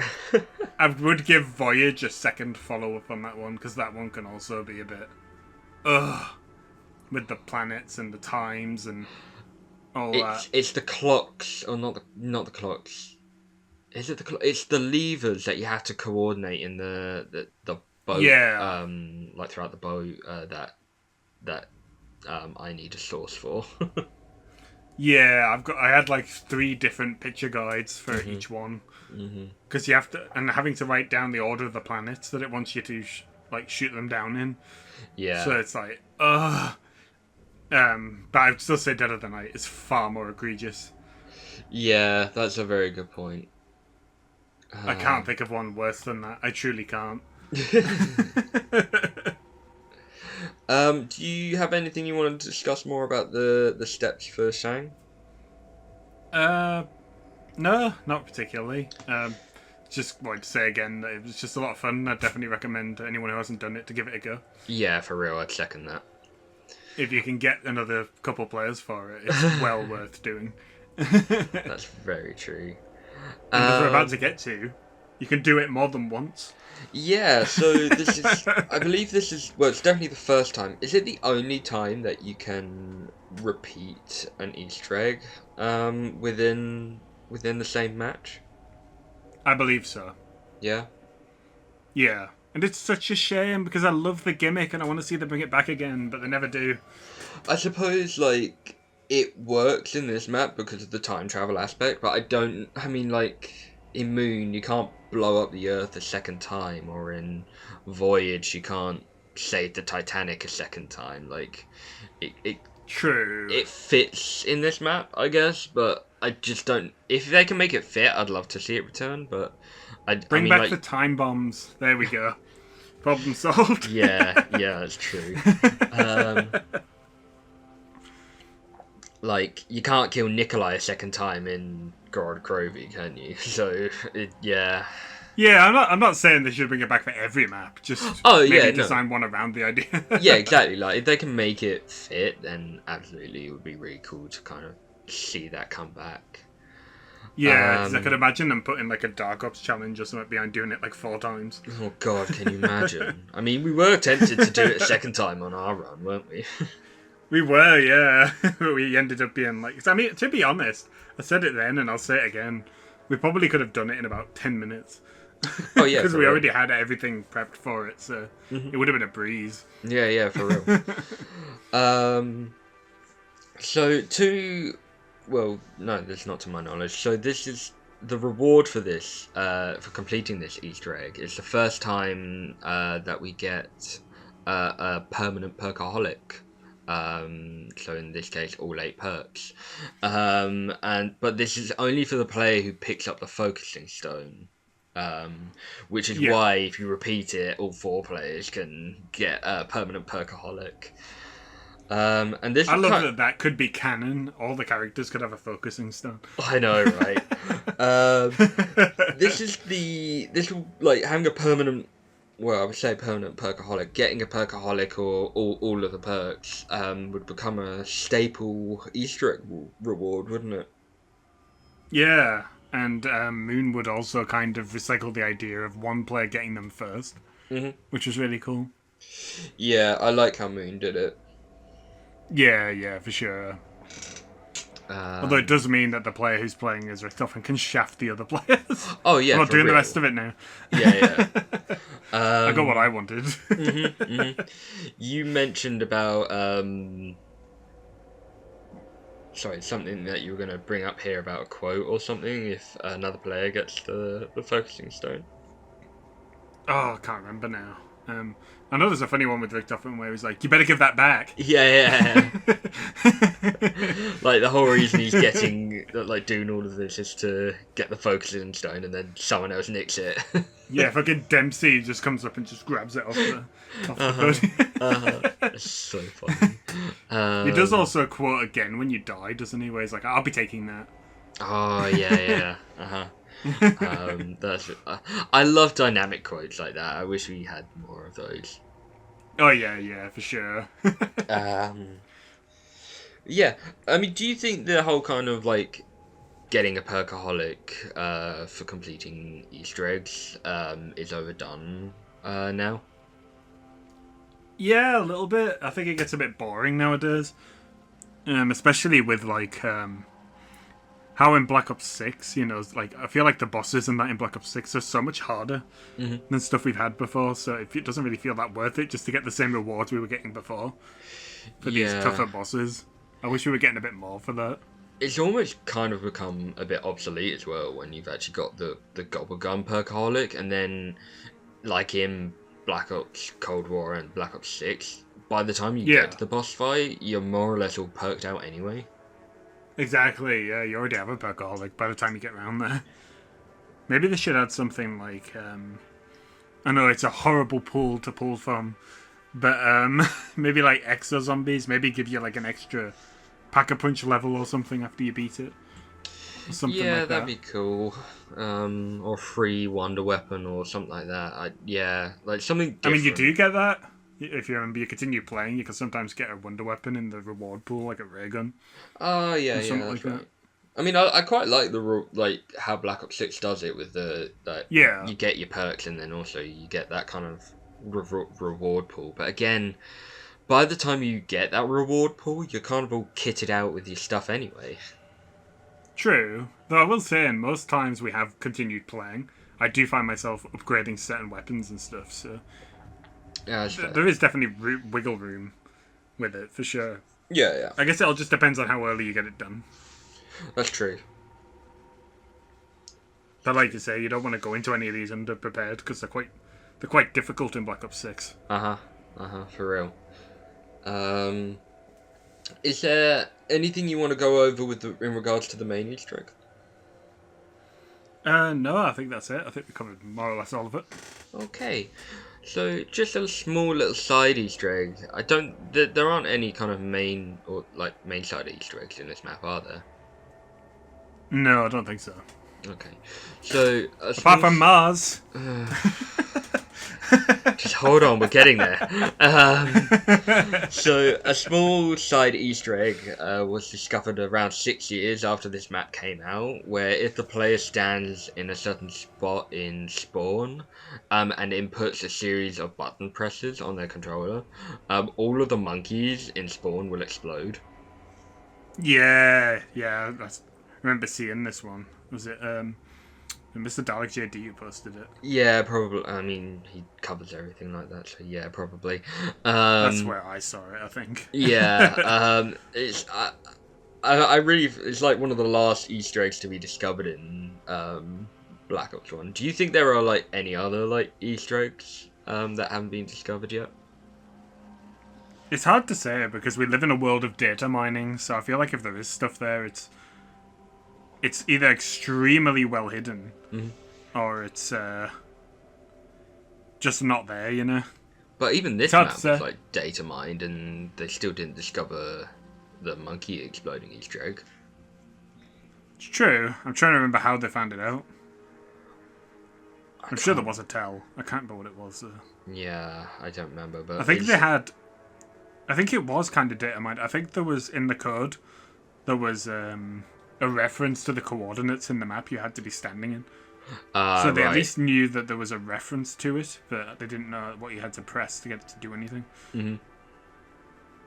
That's at least how I think it works. So it just basically ended up being someone standing in the right spot, but just happened to put in the right input of buttons. Is the code not written down somewhere? I feel like that it's written down somewhere. I don't remember. It might be in the map. It might be scrawled on a wall somewhere or something. Maybe. God, I don't remember. I'm sure there's a reference to it. Fair enough. Right, let's move on to music. So. All right, awesome. As usual, you take it away. All right, so this map gives us another song from Elena. You're gonna have to give me the pronunciation again, considering we've been pronouncing it wrong apparently. Thanks to Ayden going out of his way to research this. I just don't feel right saying it like that. I've said it Siegmund for years. I know. It just doesn't sound right. I know. I said to you, wasn't I? I feel sorry for her. 10 years of her having a name pronounced wrong. In the zombies community. Yeah, absolutely. But yeah, so we have a new song from her and Kevin. So this one's Paradolia, which is pretty cool and a fun little reference potentially to Ascension. Yeah. You want to call it that? Yeah. May or may not be. So this one's very similar to the Ascension one again, because didn't last time we had Avenged Sevenfold with Not Ready to Die, so this is their first song since Abracadabra, and I'd say it's still really good. It's in the same style, isn't it, where it's a lot of singing parts but with screaming as backup, that sort of thing. Yeah. Oh, go on. I was going to say, for me, it's probably not my favourite one, though I do have one more that's below this one, not including Went Back Down. I find this one is very all over the place a bit. I feel like that's maybe by design. Even the guitar riff at the start is kind of an ensemble of just random notes, almost. yeah, for real. I mean, the only bit I really like, and probably what stands out for most people, is the piano at the end, on the outro. Oh, yeah. That's spot on, yeah. I love that melody for the chorus. They reference it quite a lot, so I'm assuming they like it internally quite a bit as well. Yeah, absolutely. Doesn't, again, Tag der Toten doesn't Light from the Shore use parts of Paradolia? Probably. Or at least very similar tones. Yeah, for sure. I would say it continues the trend of just being another stellar song for Black Ops 1. Mhm. I wouldn't say it's particularly standout, but I do really like it. Oh yeah, I mean, as with all of Black Ops 1, I think the whole kind of Black Ops 1 zombie season is, like, if I had to put one word on it, it's iconic. Oh yeah, absolutely. Um, I seriously struggle to think of a better collection of maps in one game than Black Ops 1. It was just seriously struck gold. yeah, absolutely. I mean, like, World at War is foundational. Black Ops 1 is iconic. Black Ops 2, I would say, is mainstream. He's going all hipster like me for Call of the Dead. What do you mean? Just the way you use the word mainstream like a derogatory term. No, I didn't mean it as in like that. What I meant is that, like, Black Ops 2 is kind of like the mat or the its season was the one that probably most people played. It's why there's a reason why most people say Black Ops 2 the Zombies is the best. Yeah, for sure. I would say Black Ops 3 is peak. What I mean by that is, like, it's the peak of all zombies, in my opinion. Black Ops 4, what word would I attribute to that? Probably shaky. Yeah. It's got really good ideas. I would say it feels like the last authentic zombies experience.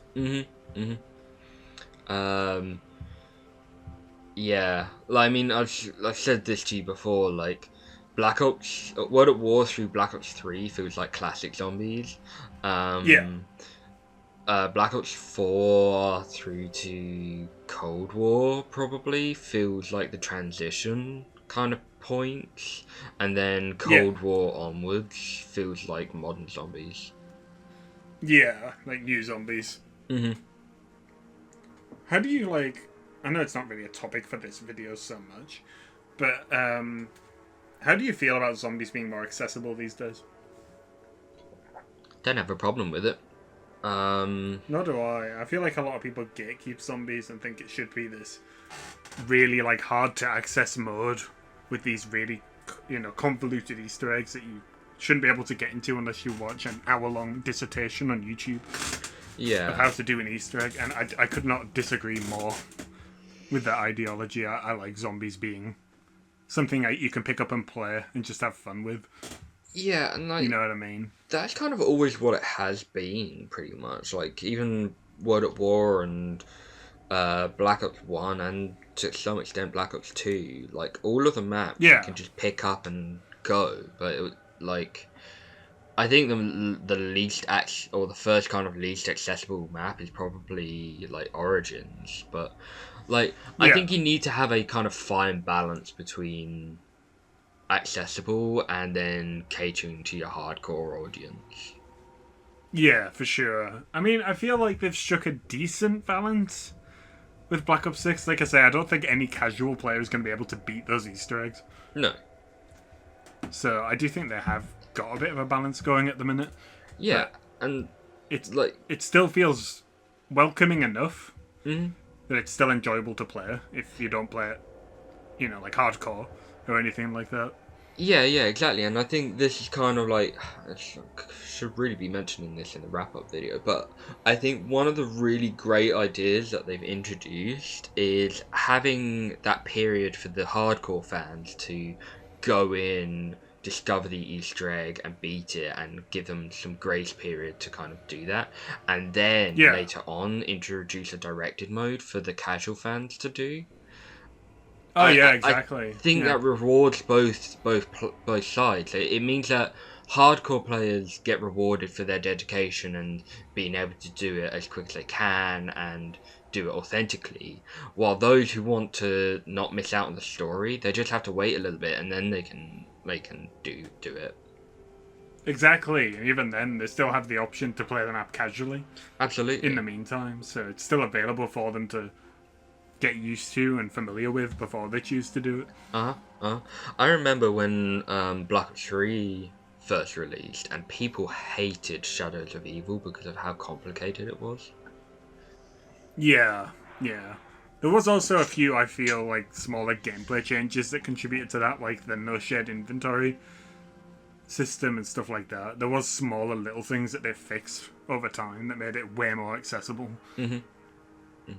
I wish more maps would do that. I really wish more maps would do that. Yeah. Like, retroactively change certain mechanical aspects of things like that. Like, again, like going back to Shangri-La, like with the switches, just patching it in so you could do that. You know what I mean? Just to improve the life of it. Yeah, absolutely. I'm all for quality of life changes. Yeah, 100%. Is there anything else you wanted to add on the Pareidolia, or? No, not really. Just kind of want to cover the last two kind of new bits of music this map introduced. Alright, so in the background we have another brand new underscore, so this is the second one since Cold Wind Blows from Call of the Dead. Or the third one, I guess you can call Damned a unique underscore. Since it's not reused from campaign, you know, they made it specifically for zombies. And the Ascension one? And the Ascension one is the multiplayer one from World at War, so... Right. While it is unique, it is reused. Fair enough. Yeah, I think I remember you telling me this. It's like, it's on the Mackin map, I think. Mm-hmm. If I remember correctly. But yeah, so this one's pretty good. It's another one that's, again, extremely creepy sounding. Maybe a bit too creepy for zombies, because the game mode doesn't really play into horror so much these days in Black Ops 1. It's more goofy nowadays, isn't it? Like, World at War was quite horror focused, and then this one's kind of a bit more comedic and over the top. A bit B-movie-esque, I would say. That's the best word, I think, for it. I would describe Black Ops 1 Zombies as a B-movie. Yeah. Yeah, that makes sense. A good B-movie, mind you. That's not a negative negative aspect. But yeah, so that, again, we've got a really creepy track. Again, I'll link it in the description for anyone who hasn't heard it. It's it'll be in the background of this video, I'd imagine, as well. So you might hear it. I'm not entirely sure because I put Cold Wind Blows in the back of the last one and I could barely hear it. So who knows? To be honest, even when I'm playing Shangri-La normally, I barely hear Temple of Death at the best of times. I hear it sometimes, and it's only at the very specific points the audio peaks. But that's it. When it's not peaking, it's not there. Like, you won't hear it at all. It is very quiet in game. Yeah. I assume you've heard it on the channel, though, have you? Oh yeah, I listened to it last night. Actually, I like it. It's really cool. Oh, so it's kind of got that creepy vibe to it again that Cold Wind Blows has. Maybe not quite as effective for me personally, but I do really like it. Yeah, I think Cold Wind Blow is definitely the better of the two. Yeah, and also a quick fun note. Temple of Death, I believe, plays on Die Rise and Transit in Nuketown as well. So that's always a bit of fun to see that come back. I think it suits Nuketown really well, actually. I feel like it suits Nuketown better. Yeah, they bring it back quite a few times, don't they? It's like one of their more prolific ones. Yeah, I think they just kept bringing it back until they did Buried and started doing the unique soundtrack per map thing that they do now. Thank God they started doing that. I love that. Yeah, for real. Beyond that, though, we also have Paraphony, if I pronounce that right, which is the loading screen music, which again is brand new, like the Ascension one. I don't think Call of the Dead had loading screen music, did it? I don't think so. No, I'm pretty sure it doesn't. So yeah, that's another really nice piece of music. Again, it's another one that they've brought back a few times over the years. So again, I'm assuming it's a one that's very popular in-house. Yeah, to be honest, I don't blame them. It really does. It's really cool piece of music. Gives you a real kind of sense of epicness and scale. It does, yeah. Like I say, it wouldn't be too out there in Indiana Jones movie or something. It really sticks to the theme of the map for sure. Yeah, absolutely. What would you say is your favourite loading screen music for this game? Oh, that's easy. It's the Ascension one. Ascension. Mm-hmm. That's a pretty good one. I was gonna say like there's something about the Ascension theme that I've just vaguely remembered. Oh, what is it again? They reference the loading screen theme in one of the other songs, but I can't remember what it is. As in, like, the main songs? I'm not sure if it's an Easter egg song or if it's... Oh, I don't remember. Is it like the yes! drum bass? It's the boss theme for Gorod Krovi. Oh, yeah. Yes, yeah. I never picked up on it in game, but someone pointed it out in one of the comments, and I was like, oh yeah, it is. They use the Ascension theme again. Which is really Which is pretty cool. Yeah. Yeah. Absolutely. I think that might be like one of the best boss themes. On Black Ops 3, I love it. But we'll get there eventually. I won't go into that. But yeah, I think that pretty much covers Paraphony, unless you have anything else you want to add. No, the only thing I kind of want to touch on in terms of music is probably a little honourable mention to the gongs. Like the bit of music they collectively play. I love it. It's just, we were joking about it in game when we were doing the Easter egg, just how angelic it sounds. Yeah, absolutely. I love like the chimes as well when you shoot them with the shrink ray, not the gongs, but the stone things. Yeah. And it bounces all over the place, and it plays that little jingle. Yeah, it's so good. Like the sound design is really good for this map in general. It really is. Like honestly, I was not expecting to be this positive about Shangri-La, but I genuinely really enjoyed our time with it. Yeah. I mean, it's like, well, actually, I'll save that for closing thoughts. Actually, but yeah, no, I agree with you. I was just like, it was crazy because, like I said, I came into it thinking, oh, it's a map that I don't really play that much. It's a map that's really difficult. I don't think we're going to enjoy playing it all that much. But no, I seriously got a kick out of it. I was really impressed with how much I enjoyed it. Yeah, absolutely. I totally agree with you there. It definitely feels like a bit of a underdog, if you want to call it that. Yeah. You're kind of giving away your kind of final thoughts here. Yeah. I wasn't expecting to be gushing about it this much. No, it's cool, don't worry. Let's just touch on the last couple of things that we want to talk about before our closing thoughts, because this is it's almost going to be as long as the Call of the Dead video at this rate. If I think it might be, actually. I think this will take us like 10 minutes. Lol. I'll let you take away on this one then. That's fine. I've been waiting to talk about the trailer for this map for ages, and how peak the In the Jungle trailer actually is. Like, whoever thought... I want to put it in the video, I really do, but I would get sued to high heaven for including that song. I know. Whoever thought of making a trailer to that tune is an absolute, like, needs a raise and, like, promotion. That's such a good idea, and it fits so well. Exactly. It totally leads into, like, I guess it's true as well with the previous trailers. There's just such a B-movie feel to all of it. Yeah, it's absolutely. I love the design of the trailer, like the beats of it. There's one particular bit where it's just like doing like the and like it pans out, like you hear the female like is it the monkey bomb where it's like clapping? No, it's actually like during the main part of the trailer, and you hear like the female vocalist singing, and it pans over to a female zombie who's just like got her mouth wide open, and it just works so well. I thought you were on about the bit at the end where the song slows down when the monkeys. Oh yeah, no, I mean that bit's great as well. Like so well done.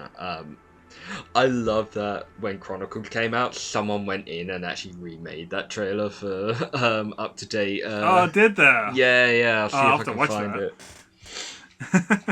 Oh, by the way, while we're talking about music, and it's not technically music, but I totally forgot to mention it before. Like for the sound design, the creepy nursery rhyme while you're on the minecart. Oh shit! Yeah, I forgot about that. I totally forgot about it because I remember the scene on the Chronicles trailer where they're riding the minecart, and it made me think of it. And I was like, oh yeah, that's in there, isn't it? That was always really creepy. I enjoyed that. Yeah, so good. It's Sam, isn't it? I believe. Wouldn't surprise me. Everything's Sam. Yeah, that's true. If you don't know what it is, it's Sam. One of the standout things for the trailer for me was like that scene where Nikolai's just like laying into a bunch of zombies as they're like flying up from the geyser. Oh yeah. So good. It's such a good trailer. It really is. I think my favorite bit's the monkey. Yeah, absolutely. It's probably my favorite all-time zombies trailer. It's definitely the goofiest. I think my personal favorite will always be Chronicles. I still get goosebumps watching Chronicles. It is so good. In terms of epicness, yeah, absolutely. I'm right there with you. Chronicles is such a good trailer. I have never been more excited for zombies than Chronicles. Before or after. Which, because I know there's two of them, and I know we should probably be saying this for the Chronicles episode, but which trailer is it? The Remember Forever one or the Always Running one? The Always Running one. Not Always Running, I Ran one. Always Running here, sorry. Yeah. I caught it, but my brain processed it, but I was like, no, that's fine, that's right. Yeah, sorry, yeah, I Ran one, trailer. Yeah, like, it's that's so such a good trailer. It captures the mood of the original, like, Black Ops 1 series of maps so well. It's so good. Yeah. I don't think we'll ever get a DLC like Chronicles again. I truly don't. No, I mean, it was a real love letter to the community, wasn't it? It really was. I mean, I'm not gonna throw the idea out if Treyarch's interested. Oh yeah, for real. Chronicles 2.0. Keep the dream alive. I'd be all over it if they did it. Yeah. Even if it's just the transit maps, I would still be all over it. Yeah, absolutely.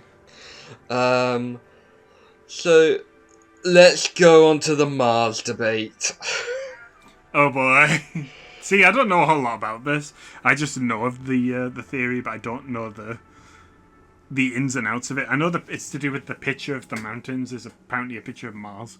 Yeah, so the texture that they use for the mountains. Exactly, that's the kind of meat and potatoes of the debate of whether Shang is on Mars or is it on Earth. And the Mars kind of theorists say that, as you just hit the nail on the head there, the mountains that you can see from the bridge are ones that you can see, or apparently can see on Mars.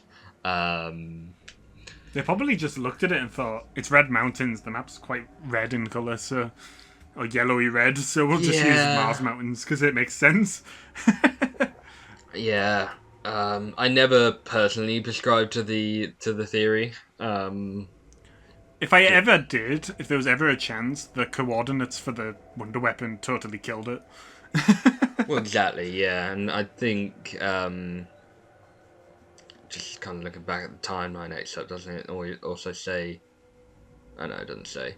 But, I mean, like, Classified, like, even confirms that it's on Earth because, like, they take pictures of it, so... Exactly, yeah. Though I do love the kind of like that the community kind of ran. I'd say it's more of a meme now instead of a debate. Yeah, I don't think there's many people out there now that truly believe it. I think it's probably just more a meme by today's standards. I also think, like I say, I do remember hearing that the meteorite, no, not the meteorite, but the eclipse may have a part to play in that theory as well, considering how weird it looks. Oh, they say it doesn't look like the moon. Yeah, haven't people said that it... Well, yeah, that it doesn't look like the moon, but it actually resembles one of Mars's moons? It might be. That does ring a bell, now you mention it. Yeah. Which is weird. I mean, I'm not going to take that away from them. That is weird. Going to that much detail. I know. Is it... isn't the meteor or the eclipse, like... Doesn't it look like a 115 meteor in Chronicles? It kind of does, yeah. I'm just having a quick look. I'll have to see if I can dig up the texture in-game. Maybe I can find a texture file for it, because I assume it's like the moon, or the moon. The Earth on Moon is like a 3D asset, or 2D plane, so I assume it'll be the same for the eclipse. I don't know. You'll get back, go have a look and get back to us on it. If I do find it, I'll post it on screen. If you could put that down on the list of things to remember. Yeah, sure. But other than that, is there anything else we needed to cover here? The only thing I had left to cover was the loading screen. Yeah, it was the loading screen. You've mentioned here that a symbol that resembles the keeper symbol. I don't think I've seen that. So, if you look on the Shangri-La loading screen, I'll bring it up in a minute. Just give me a sec. Let's see. It's like on the ground, where all of the where the pyramid, particularly where the pyramid that's being dragged up into the sky is, you'll see a kind of like circle with symbols on it, or like engravings on it. Right. Is this in both versions or just Chronicles or something? I don't know if it's in the I don't know if there's a difference between the Chronicles or the original. Oh, version. that symbol, yeah. Yeah. So, and if you look like on hedge maze, the crop circle looking. Yeah, and it's not exact, but it does look very similar to the symbol that's on the chest of the keepers. Yeah, you're right. It does. This entire area is just a total enigma. I don't know what to make of any of what's going on this loading screen. Yeah, exactly. I don't think they ever kind of really explained it, which is kind of true to form to most of the loading screens, to be honest. Maybe it's because it's like a pyramid with all the crystals getting sent flying. Maybe it's supposed to indicate the time loop. I don't know. Maybe. I mean, I know that some people have said that that's the reason why Shang is on Mars, because of this disaster threw it onto Mars. Oh God! And all the people with it. Yeah, exactly. Did they all survive? That's the thing, though. There's zombies on it, human zombies. So it's wouldn't it be something else if it was on Mars? You'd think. God, we're getting deep into this. I need to get the X-Files theme and start playing it over the top.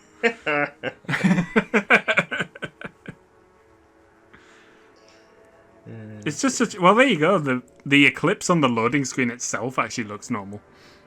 Yeah, I honestly don't know what to make of it, to be honest.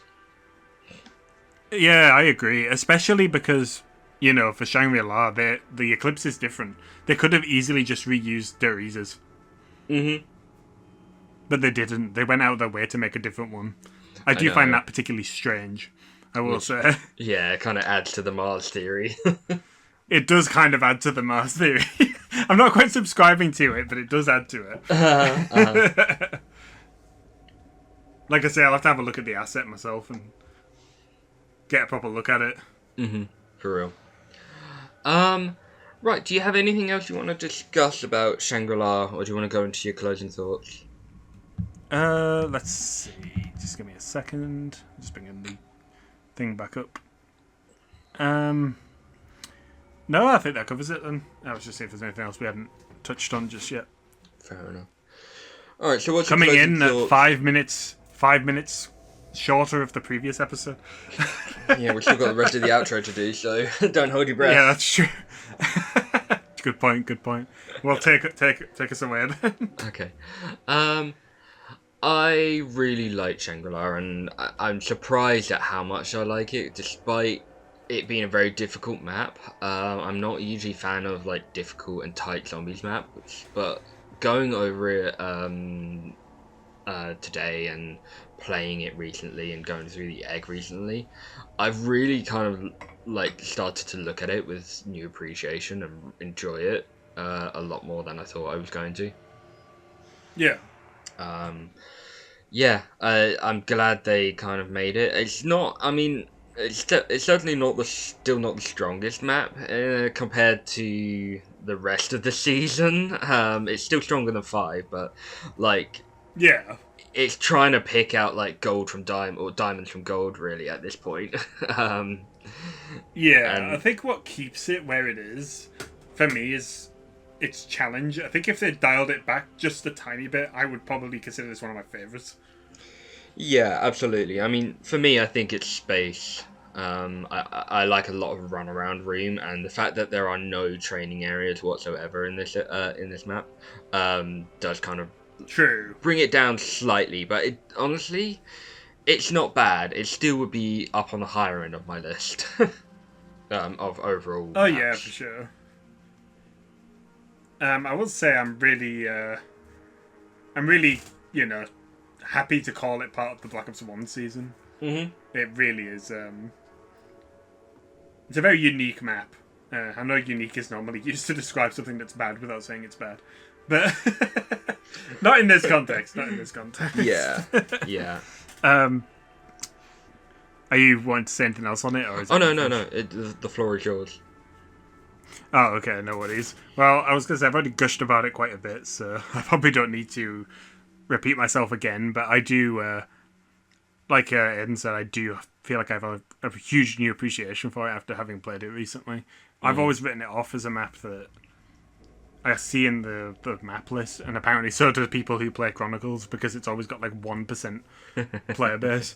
And you take one look at it and you write it off. Like, oh, Shangri-La, you know. But I think it really is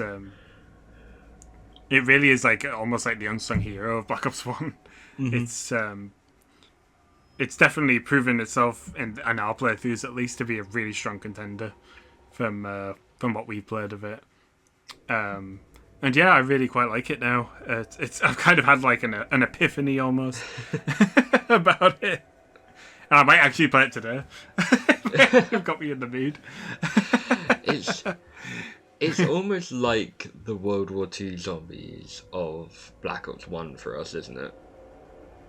I think it's the Easter egg, you know. I think that's what's changed. It's the only thing we've done differently than the last couple of times we recorded footage for it. Yeah. But something about it this time just felt different. I don't know if it's playing it with 4 people, but I would certainly recommend playing it with 4 people. That was a hell of a lot of fun. Absolutely. Yeah, I think doing the Easter egg with 4 players definitely gave the map more content that it needed. Yeah, exactly. And I love the chaoticness of having, like, shout out to Trico and his lying prone for the entire match and crawling around, which you might see in the footage. That certainly certainly was fun to watch. I think my favourite moments was when we'd done all the tasks that we could do at that point, and Oscar, who was holding the zombie, as soon as he heard the word go, he would kill the zombie like without any hesitation. Yes, yeah. Absolutely no holdbacks or sentimental value at all. He just like, yeah, Oscar, you can kill it. I didn't even get to finish the sentence. The zombie was dead. I saw his points going up. Yeah. I think one of my highlights from our playthrough was when we were all ready to press the switch, and you wandered off all the way into the mud maze. We were all standing there behind the stick things and being like, "Where you going?" Yeah, you might see it on the footage. Completely had a brain fart. Just wandered off, and I'm like, "Where's he going?" And I just turn around and I see you all looking at me, and I'm like, "What am I doing?" I was teasing about putting that on the intro, but I don't think I will. To be honest, like now that you've mentioned it, I kind of want you to. I still need to put your Call of the Dead idea together. I'll have to do that after this. Yeah, that shit post. Before we landed on the current one. Oh god, so good. Alright, well, unless you had anything else you wanted to cover, I'll close this off. No, I think that's it. No worries. No, fire away. Oh, you said I was just Fire saying 8. Fire Away. Sorry, I thought you said, oh, by the way. I was like... Oh, no. No worries. Right, so next episode, we're likely going to cover our thoughts on the new Black Ops 6 map, Reckoning, being as we said, it should be out by the time this episode goes live anyway. So that'll give us a couple of weeks to play the map and get used to maybe hopefully beat the egg as well. And then the episode after that, we're probably going to cover the final DLC for Black Ops 1 and discuss the explosively iconic map, Moon. So, I love that choice of words. yeah, that was deliberate. Like, share, and subscribe. And I should probably say ring the bell icon so you don't miss an episode of Undead Ramblings. You can catch me streaming on Tuesdays on Twitch. And keep an eye out for any kind of other bits. Other than that, I will hand over to Josh for the last word. Alright, so again, all the usual stuff. You can find links to our Twitter and Bluesky and Twitch, as Ayden said, in the description below. You can also find any links for any sources that we talked about here. So if you want to find any of that and have a look at it yourself, like stuff on the Wiki page, you can find a link down below. We'd also like to know what your thoughts are on Shangri-La, if you've played it, and if you enjoy it. Maybe you've had an epiphany like we have with it. And again, like I say, I'd highly recommend playing it with 4 people and doing the Easter egg if you ever get the chance, because it's such a fun experience. It really is. I'm going to have more soundtrack content coming this week, which you'll probably already know by the time this goes up, to be fair. So it will be Liberty Falls the week of this going live, at least. Cool. So I'll probably be diving into Reckoning as soon as we get there, because I feel like by the time we get there, it's already going to be like a month after the fact. Yeah. If I'm going one song at a day, like we are at the minute. So by the time we get to Reckoning, I'll probably just go straight to uploading the soundtrack for that one once all the others are done. But yeah, I think that's about it, actually. So we'll see you in the next one. See ya.